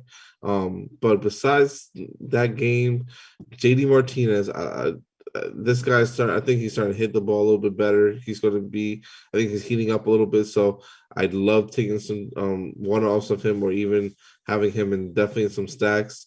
Cedric Mullins going against Mikolas. I don't mind taking some shots on him in a Baltimore mini stack today. And honestly, Baltimore could make this a game. They won yesterday. So I like playing them, especially more so as a secondary stack.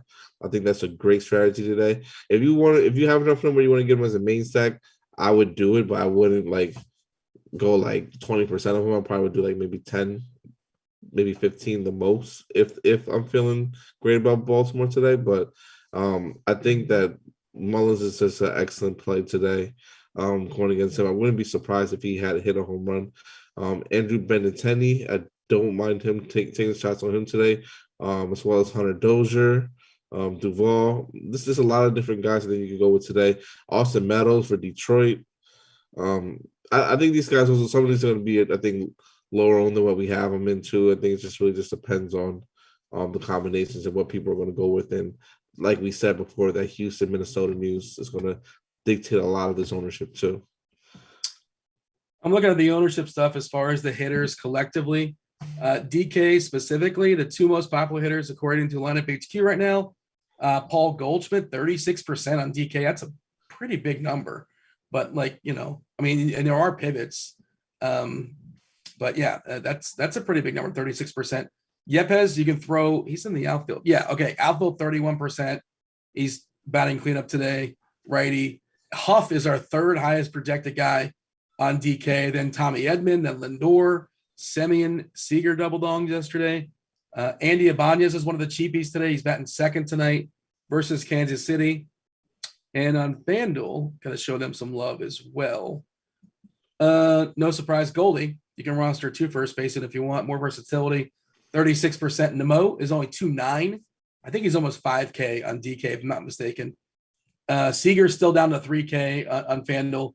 I know it's left on left to start the game, but that's probably only one hitter. And then the guy that comes in is a righty, correct? Isn't it Singer? Yeah. I believe Singer's a righty. Yes. Okay. I'm double checking. Is that, no, wait. Hold on, we were the team talking about Kansas City, right? Yeah, it's not Singer, is it? Who's Bubik? That's who it is. Yeah, it was Bubik. Is right. He's also a lefty, so my bad. But where Seager's cheap enough for it, it's perfectly fine. Soto at 24% is kind of interesting. You mentioned Benintendi. He's not sneaking up on anybody on Fanduel. Batting second, pretty good spot to grab those 5 ABs, and he's 24% owned. Meadows left on left versus Loge. I think it's Loge. I don't know. He's also pretty cheap, 2.8K. Is there any of those guys that just you're embracing the ownership and you're going to be well over, and that's that? I don't know yet. I really don't. I really want to see this Houston game. It just matters to me so much, because I really want to play a lot of the Houston outfielders, like Jordan, Tucker, Brantley especially too. It's gonna be low owned. But if not, then I think if that game is not a go and we get from Roth saying that, hey, he recommends not playing that much of it, then I probably will try to get a lot more of probably the Boston guys, since they're going to be low owned compared to everyone else, I think.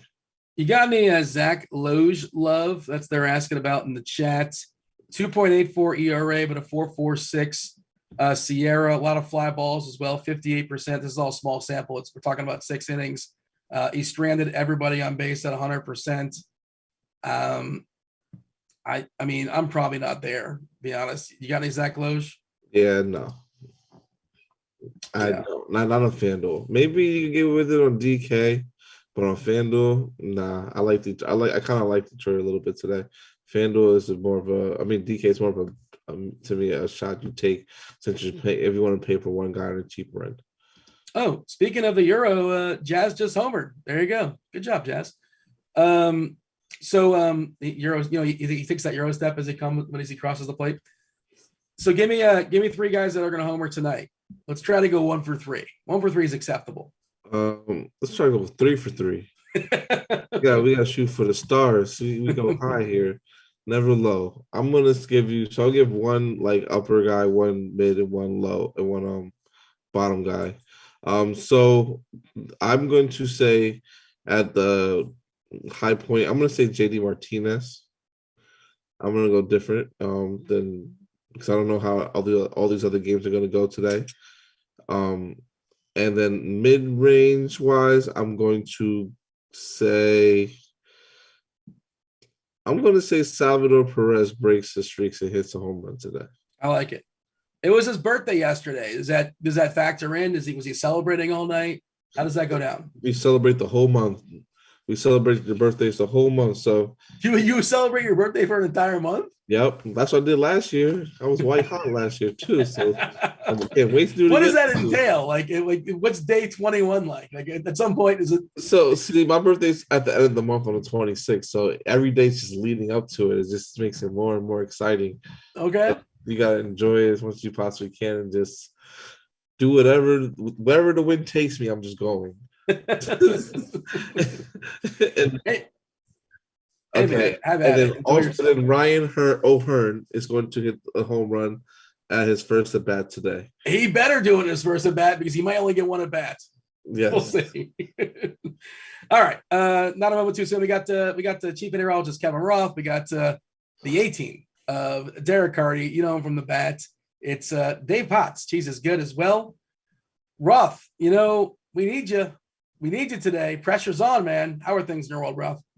Good. Things are good. I know exactly what is going to happen with the weather, and that makes me very happy. Really? Oh, you do? Okay. Yeah. What's going to happen? I need to know now before it's going to storm in Minnesota. Now, I have no idea what's going to happen to the game, but I know it's going to storm in Minnesota. So I feel good about the weather forecast, but the actual outcome, we'll talk about. Do you think that they get enough of it in to play it? Because I know it starts at 7:40 and we got the rain coming in heavy around 8. Yeah. So here I'll just give everybody the whole rundown here.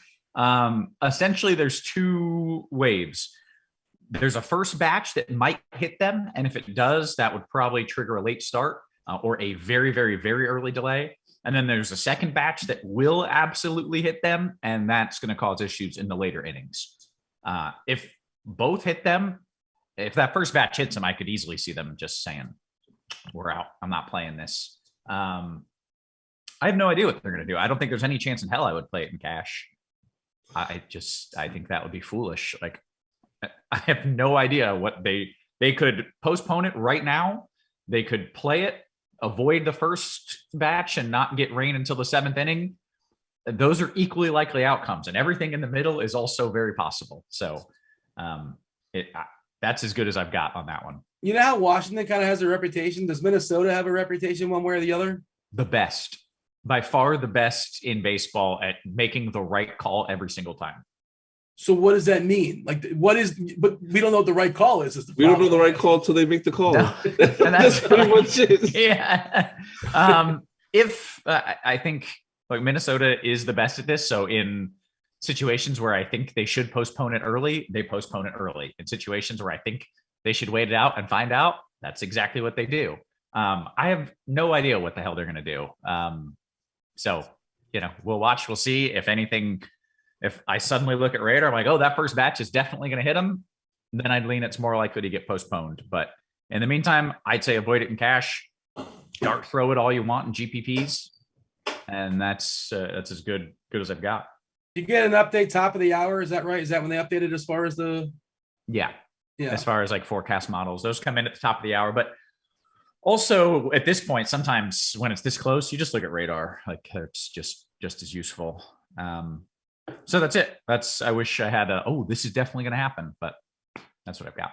Appreciate it. Myself and Andre, we're going to step aside and make way for the Fanduel sponsored Crunch Time. You got Roth, you got Derek Carty, you got Dave Potts. Have at it, guys.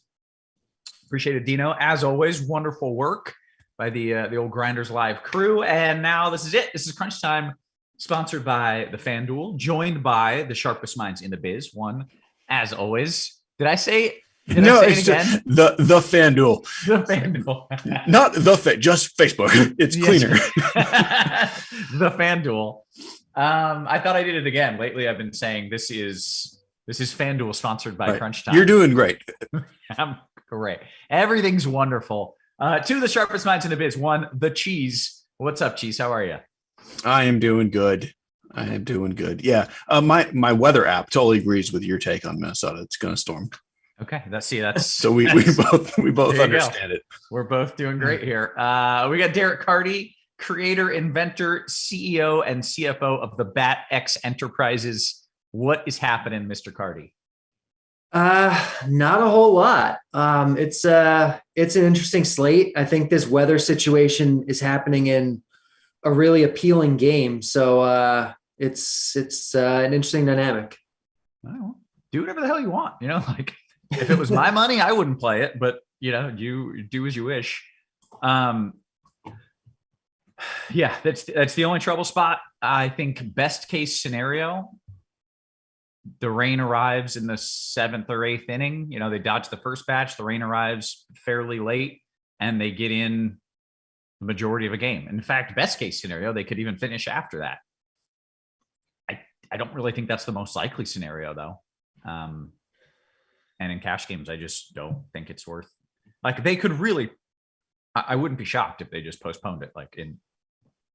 I don't think it's necessary for cash. I don't think there's anything there that you have to have. I do really like it for GPPs though. Especially hitting, you're good with that, right? I think so. I wouldn't waste my entire life savings on it or anything, but if you wanted to kind of go full stack or bust route for that, I think that's kind of your approach in these weather games usually is you're not trying to pick a couple pieces. You're just saying, I'm either all in or I'm all out. Generally, yes, but it's really tough tonight because there's kind of only two expensive outfielders on the slate, and they're both in this game, and there's no pivot. There's nothing.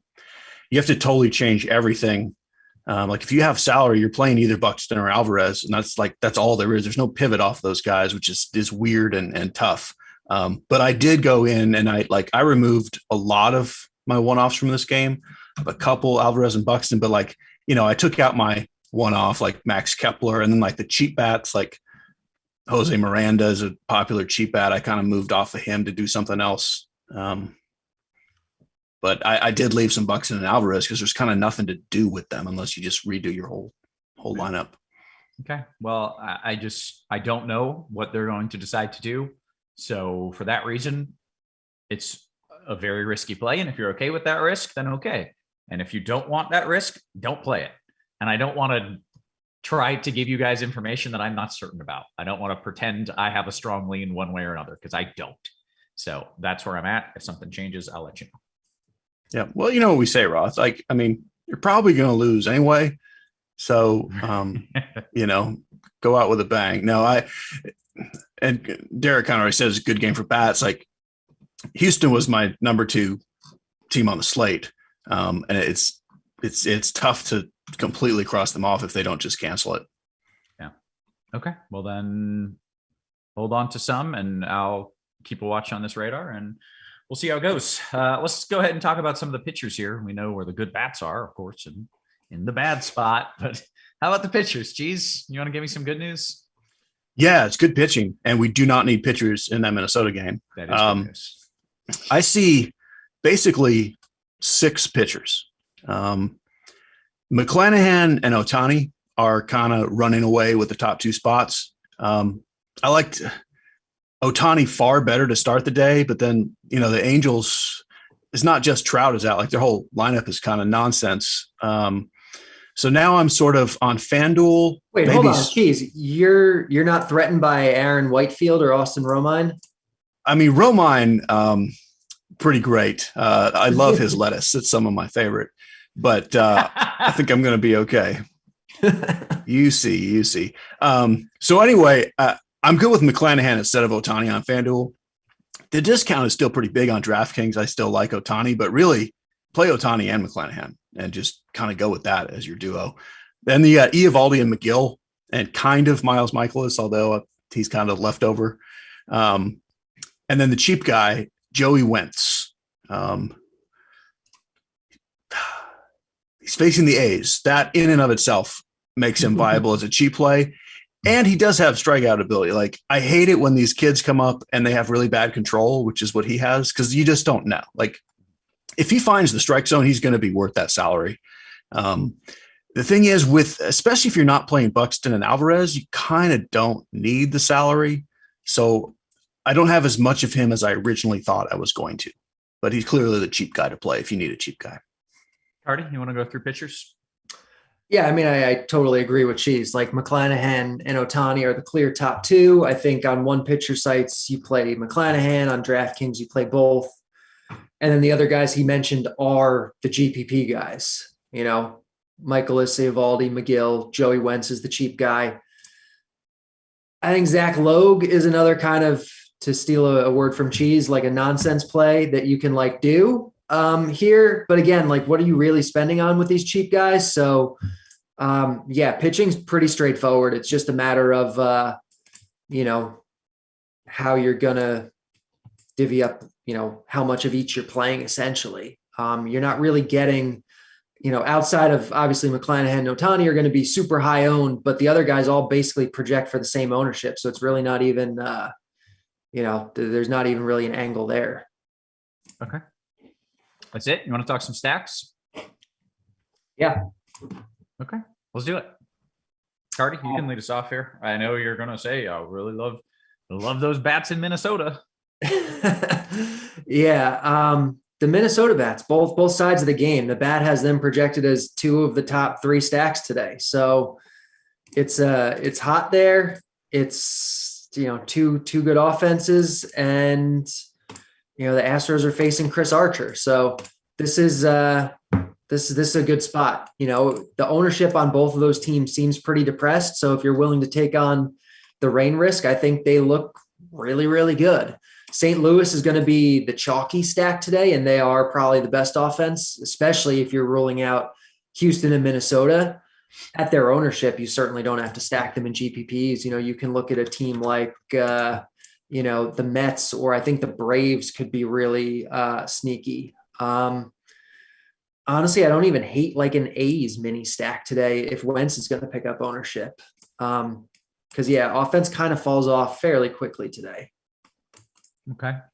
Just a note here. A tornado watch has just been issued for Minneapolis. A watch means it's coming. It doesn't mean it's happening right now. That would be a warning.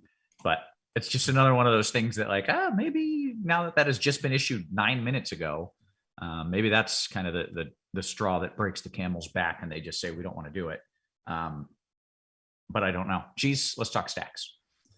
Yeah, I mean, the Cardinals are obviously the top stack and probably going to have some pretty silly ownership on Goldschmidt, and like someone that no one had heard of a week ago, Juan Yepes, is going to be the highest owned player on the slate, and it's not even wrong. I would say get a little different with your Cardinal stacks. Don't just go Goldschmidt, Arenado, Yepes, and then build it. Like do some with like Bader and Donovan and Molina. Like, you got to get a little different with that stack.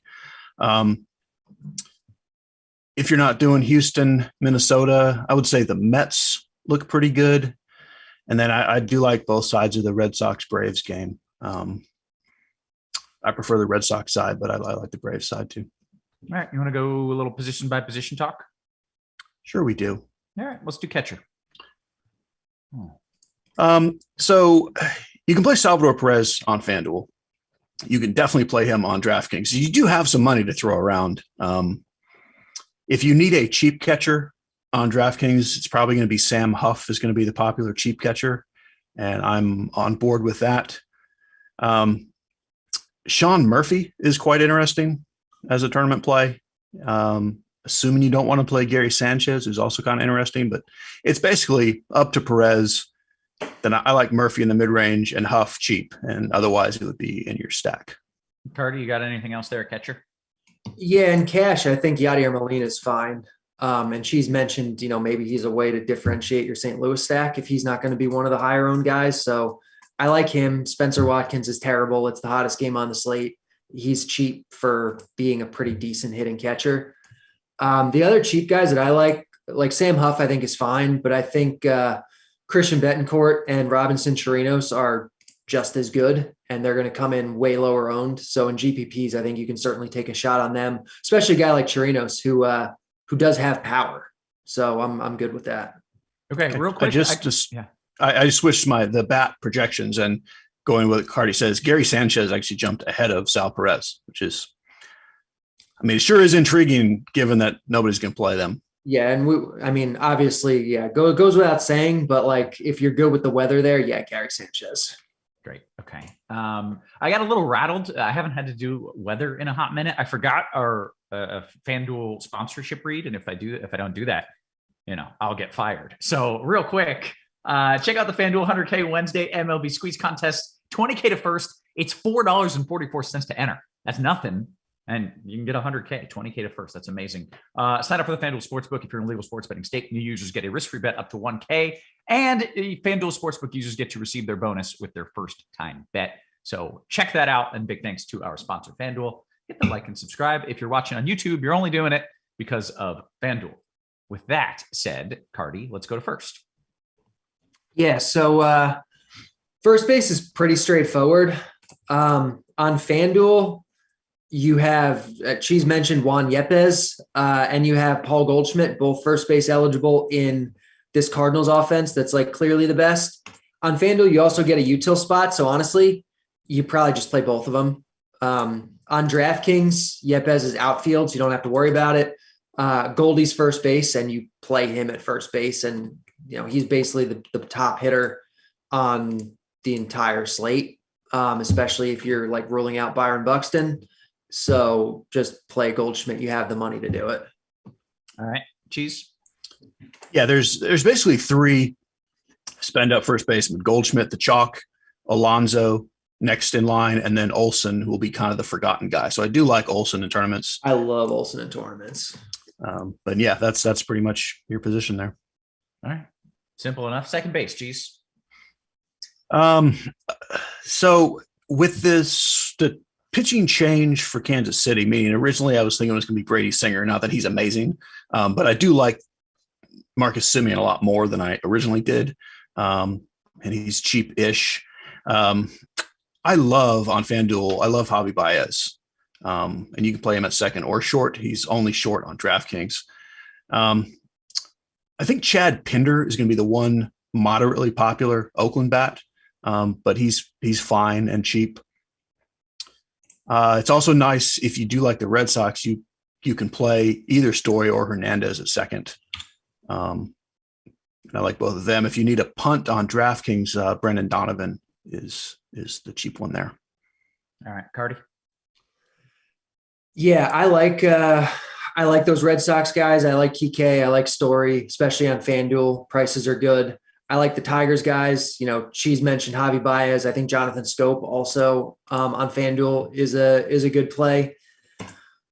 The guy that I'm reluctant to mention, but I think I have to, on DraftKings as the cheap guy, especially in tournaments. Do it. Is Rougned Odor. Hey. He's 2K. He's hitting fifth. He's facing basically a pitch to contact guy in Michaelis. Like he doesn't strike anybody out. I know he's kind of done it this year a little bit, but not really. So like the chance for contact is there. And when Odor makes contact, he does have power.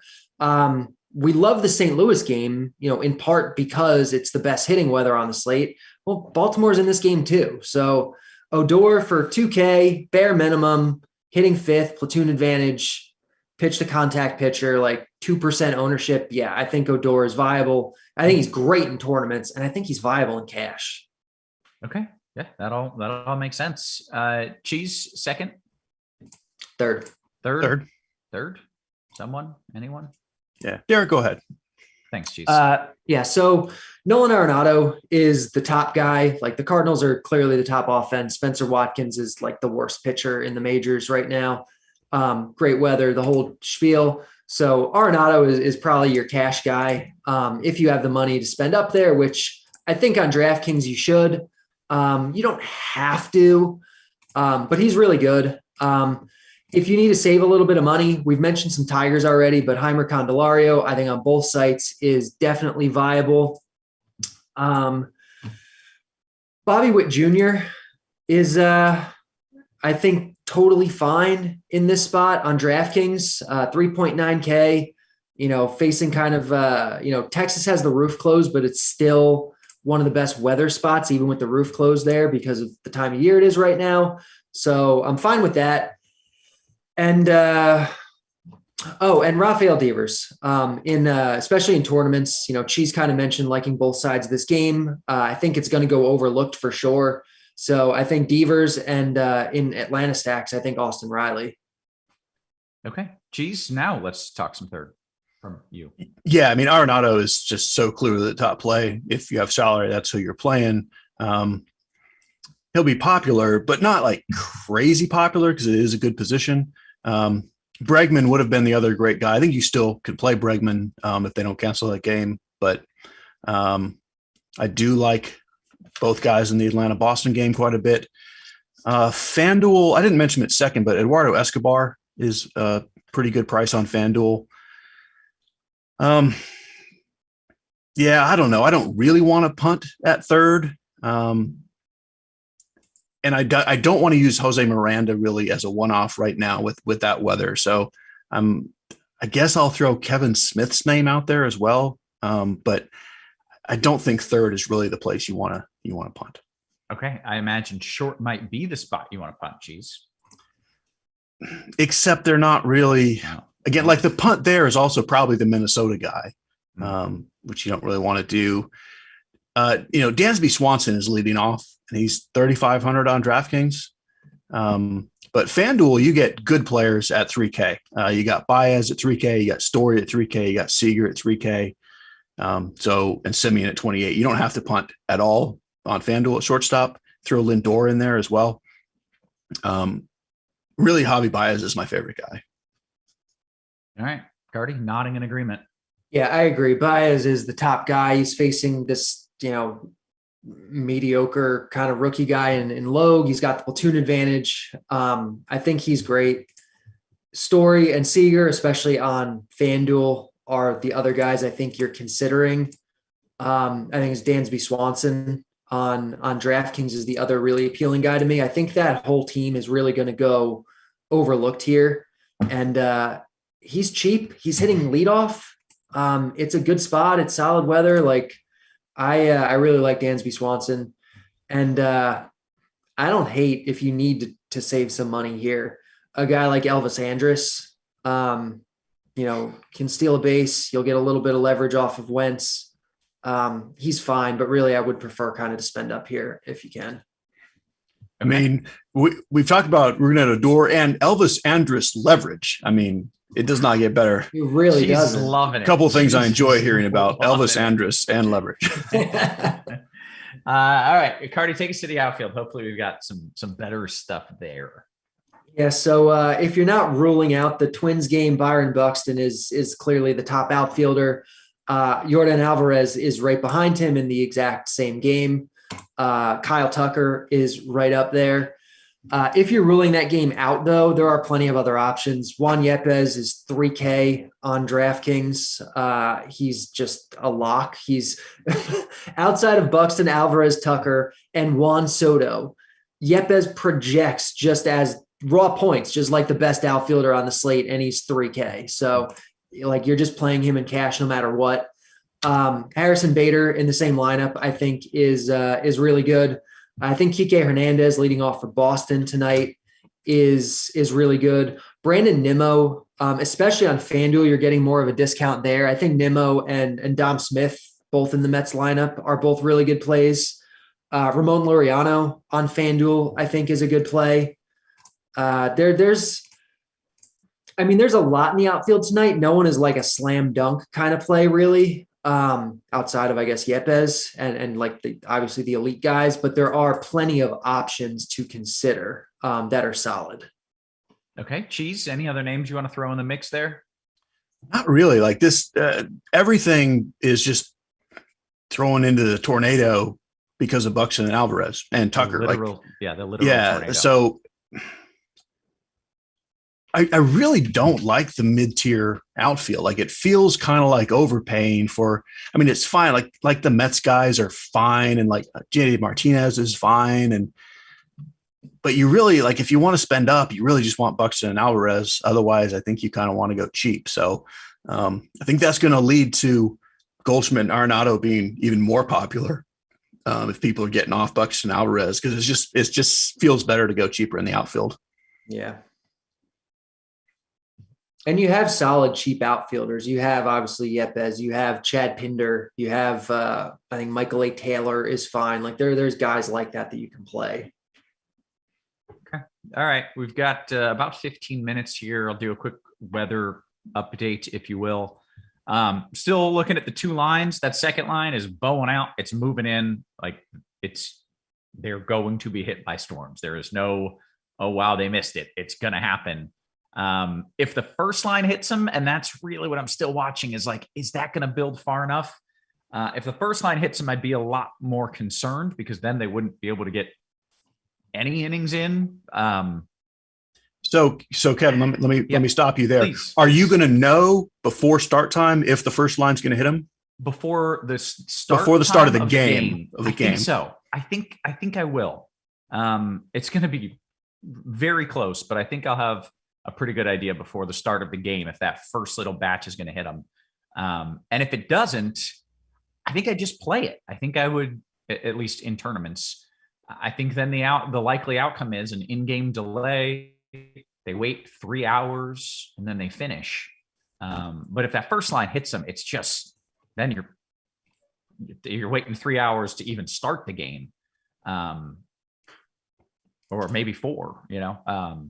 So my lean here is like, let's see what you say 5 minutes before the game starts, because the Cardinals game is after that. So you can redo your lineup if that first line is going to hit them. That's kind of where I'm leaning personally. If that's viable, that'd be great. If we're not in a spot where we need to make that call now, I would love to have that extra, 40 minutes to be able to see how things look. I'm not saying I'll definitely know, but I think that would certainly help. So. Yeah, that's where I'm going, because we do have the Cardinals game and the Texas game after that. So we still swap later. Okay. All right. Let's take some of these QQs because we got a lot of them. Aside, FanDuel Cash, Carty, I'm coming to you here. Simeon and Lindor, or Edman and Seager?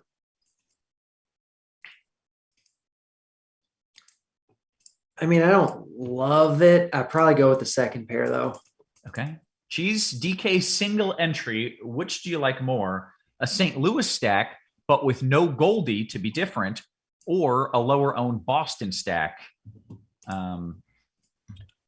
I mean, both great. I would lean Boston. Okay. Dan Jan. Oh, here we go. I guess same question to Carty. A Red Sox stack and a DK single entry. Also, Edman or Albies as the last piece at second. Yeah, certainly to the stack. I guess it depends on, would that be in the same lineup, I guess? I assume. I'd probably go, I mean, you don't really, I think I'd go Edman there. I don't think you need the extra low ownership of Albies. Okay, great. Cheese, DKGPP, your favorite one-off at 3,600 or less that is not a Cardinal? You didn't say a position. Yeah, or a site. I'll assume that's DraftKings. It was DK. It was okay. DK, sorry. 36 or less. If it's any position, let me scroll down. That's a lot of, because they certainly are all Cardinals that popped to the top of my head. Probably Kiki Hernandez, I would say. Yeah. DY says DKGPP in 20 lineups. How many should I have of Ohtani and McClanahan at pitcher? 18.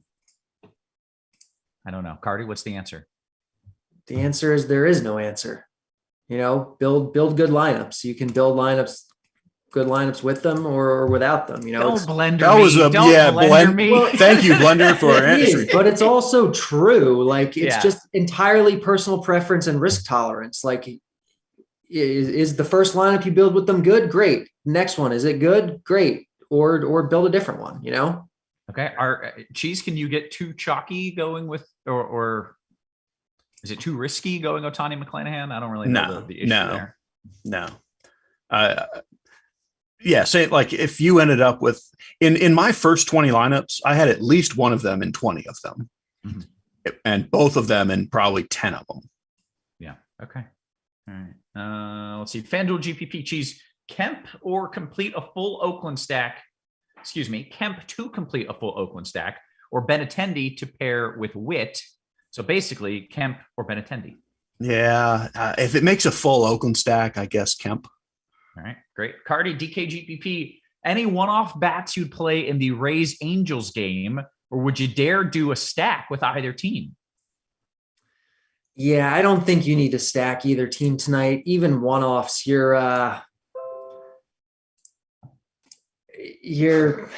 it's not great. I was just looking at the wraparound stack: Whitefield, Mayfield, Romine, Velasquez. I mean, you got to do that if you have the chance. Yeah, you're definitely not stacking. Luis Rengifo is like cheap enough where like if you just need a punt play, like he's fine at his price, but like I'm not really going out of my way to do it. Okay.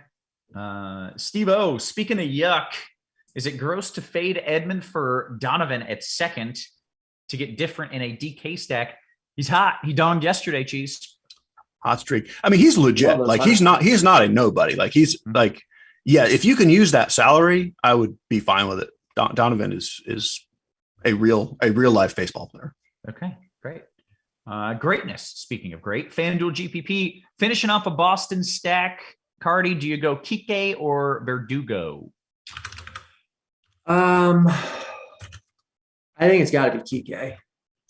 Excellent. NBA DFS, another Kike question. This is FanDuel Cash Cheese. Kike or Meadows? Kike. Okay. Weeble, DK Cash, Solak versus Santander.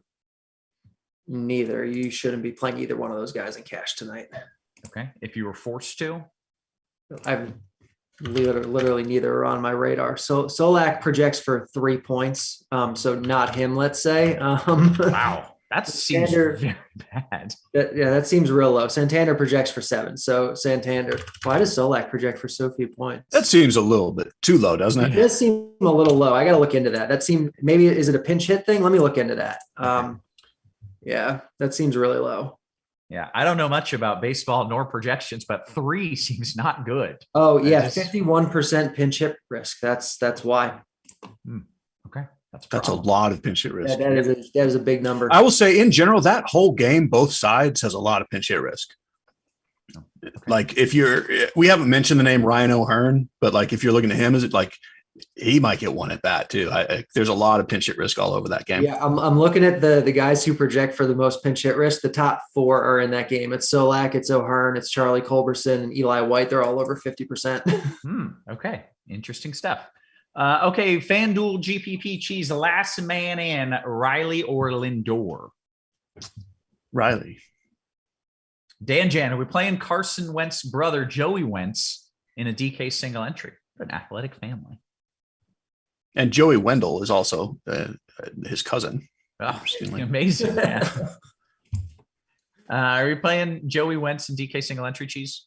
Yes. Like it's not the first, like if you can spend up twice, it's that's what I would do. But if not, I'm very happy with him. Yeah. Okay. Rhodey, need some Rays in your builds. I'm good, thanks. That was just a all right. Steve says FanDuel GPP, Mullins or JD Martinez? Carty, there was no. Oh no, he did. It was FanDuel GPP, Mullins or JD Martinez. It's probably JD Martinez for me. Okay. Cheese, can you play your boy Wentz in FanDuel? Yes, but it's hard to spend that salary. I have like one lineup left with him because you almost need to play Buxton and Alvarez to even use that salary. Mm-hmm. And if you don't really need the salary, then it's silly. Gotcha. All right. USC says in a DKGPP, I need both gentlemen, the two smart ones on the show, to give me a cheap dong under 3K off the board. Rougned Odor. Wait, no. Yes.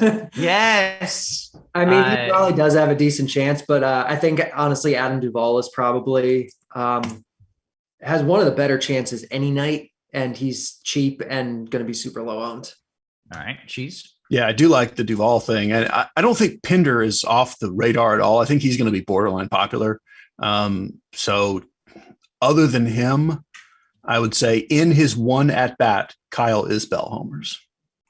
Wow, that's bold. All right. All right. Here's my take. I think they're going to try to start this game. I'm going to hope that that first line misses left. They're going to get a few innings in. They're going to delay for 3 hours, and then they're going to finish the game. That's what I think is going to happen. I don't feel great about that, but that's what I think is going to happen. 3 hour in-game delay and an eventual finish. All right. Matt Olson was mentioned as a first base GPP one-off on DK. Is a 5-man Atlanta stack too cute, or would you even call me stupid? I would not call you stupid. I'd call you smart. Oh, very nice. Very nice. All right. Aside, thoughts on Dom Smith, Cheese, FanDuel Cash. Does he carry pinch hit risk, in your opinion? The bat says 0%. I'm looking at it. I think he's probably okay. It's fine. I mean, he's basically minimal at 2,100. Yes, I don't really like it, but sure. Okay. DUI, DK, GPP, Carty. Why is Lineup HQ putting Derek Hill in my lineups with 1,300K plus left over? Do we like Derek Hill? Probably have something up with your settings. I don't know. I mean, I don't think it should really be doing that. Okay. Yeah, I'd check your settings. Okay. NBA DFS, FanDuel Cash, Cheese, Simeon or Seager? Yeah, Simeon. Dan Jen, how about Franco as a one-off versus Ohtani on DK? Because it's Franco. I mean, he's fine. I'm not going to tell you it's bad. I don't love it tonight. I think there's plenty to like at shortstop. Okay. Jay says, so we're waiting on Roth to play the Astros with a ready to pivot to the Cardinals versus stacking. Let me try to read this again. So are we waiting on Roth to play the Astros with a ready to pivot to the Cardinals versus stacking Boston / better way to go for a DK single entry? Geez, I didn't fully understand that. Yeah. So he said the Boston game starts before the Astros game. So he's got to make that decision before that game starts. I mean, I think the Astros are so interesting now. Like this whole, like, maybe they're able to play even with a really long delay.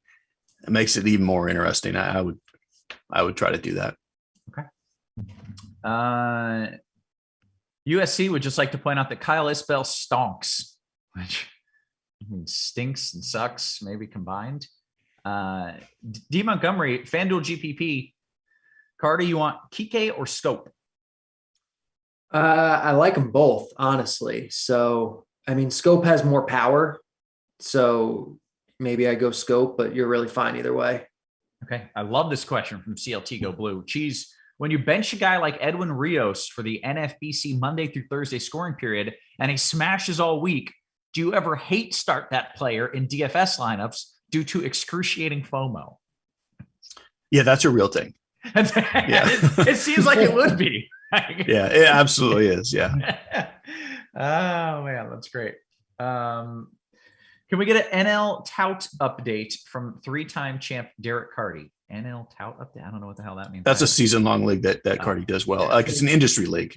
Yeah, season long, like expert league. 4-time champion. Thank you very much. Four-time. Yeah, I've won the last 2 years. I'm in first place right now. Looking pretty good. So that's where we're at. Hopefully things, keep working out. Does everyone hate you in the industry because you just keep winning this industry tournament? And everyone like, damn that Derek Carty. Yeah, I mean, not actually, but yeah, there's some people who are like, how do we stop this? Yeah, they need to collude. They need to make awkward trades to try to take you down. Yeah, no, if I win 3 in a row, I think I'm gonna hear it. So we'll see. Yeah, you gotta. If you get 3 in a row, you just gotta peace out. You gotta say I'm retiring on that. You gotta give the others a shot. Roth, if you were playing with Cheese's money, would you just scrap Houston, Minnesota in cash? Playing with Cheese's money. If I was playing with my money, there's no way I'd do it. But if I was playing with Cheese's money, I think I might play it because it's not my own money. So yeah, if I was playing with Cheese's money, I'd probably do it unless I get some sort of update like that seems scary in the next 30 minutes.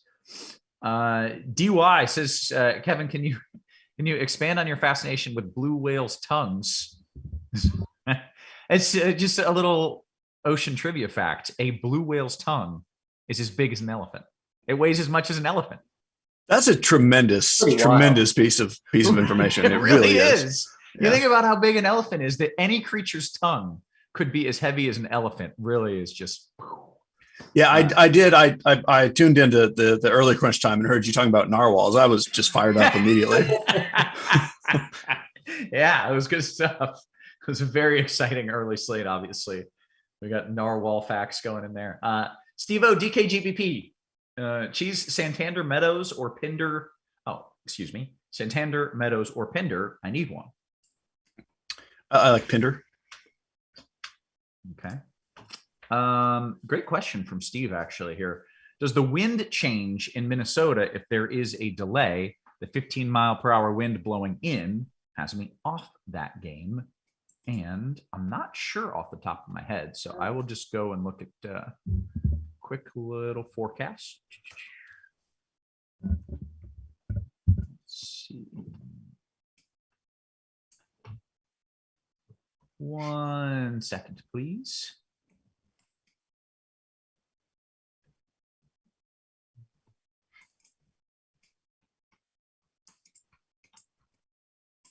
Okay, well, that failed miserably. Hang on.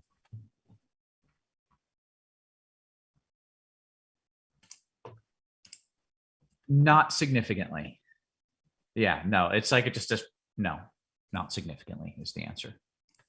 So, hey, I like Mullins a lot in a DKGPP. Do you? Cheese? Do you? So what's interesting, first of all, Cedric Mullins is really good. If you do the thing where you're waiting on that Minnesota game and you have Buxton or Alvarez and it gets canceled, I think it actually makes more sense to go to Mullins as your expensive outfielder. I don't mind him anyway, but he's certainly way behind Buxton and Alvarez. Okay. BHB says, Roth, you're going to update before the start in Minnesota? Definitely, like 100%.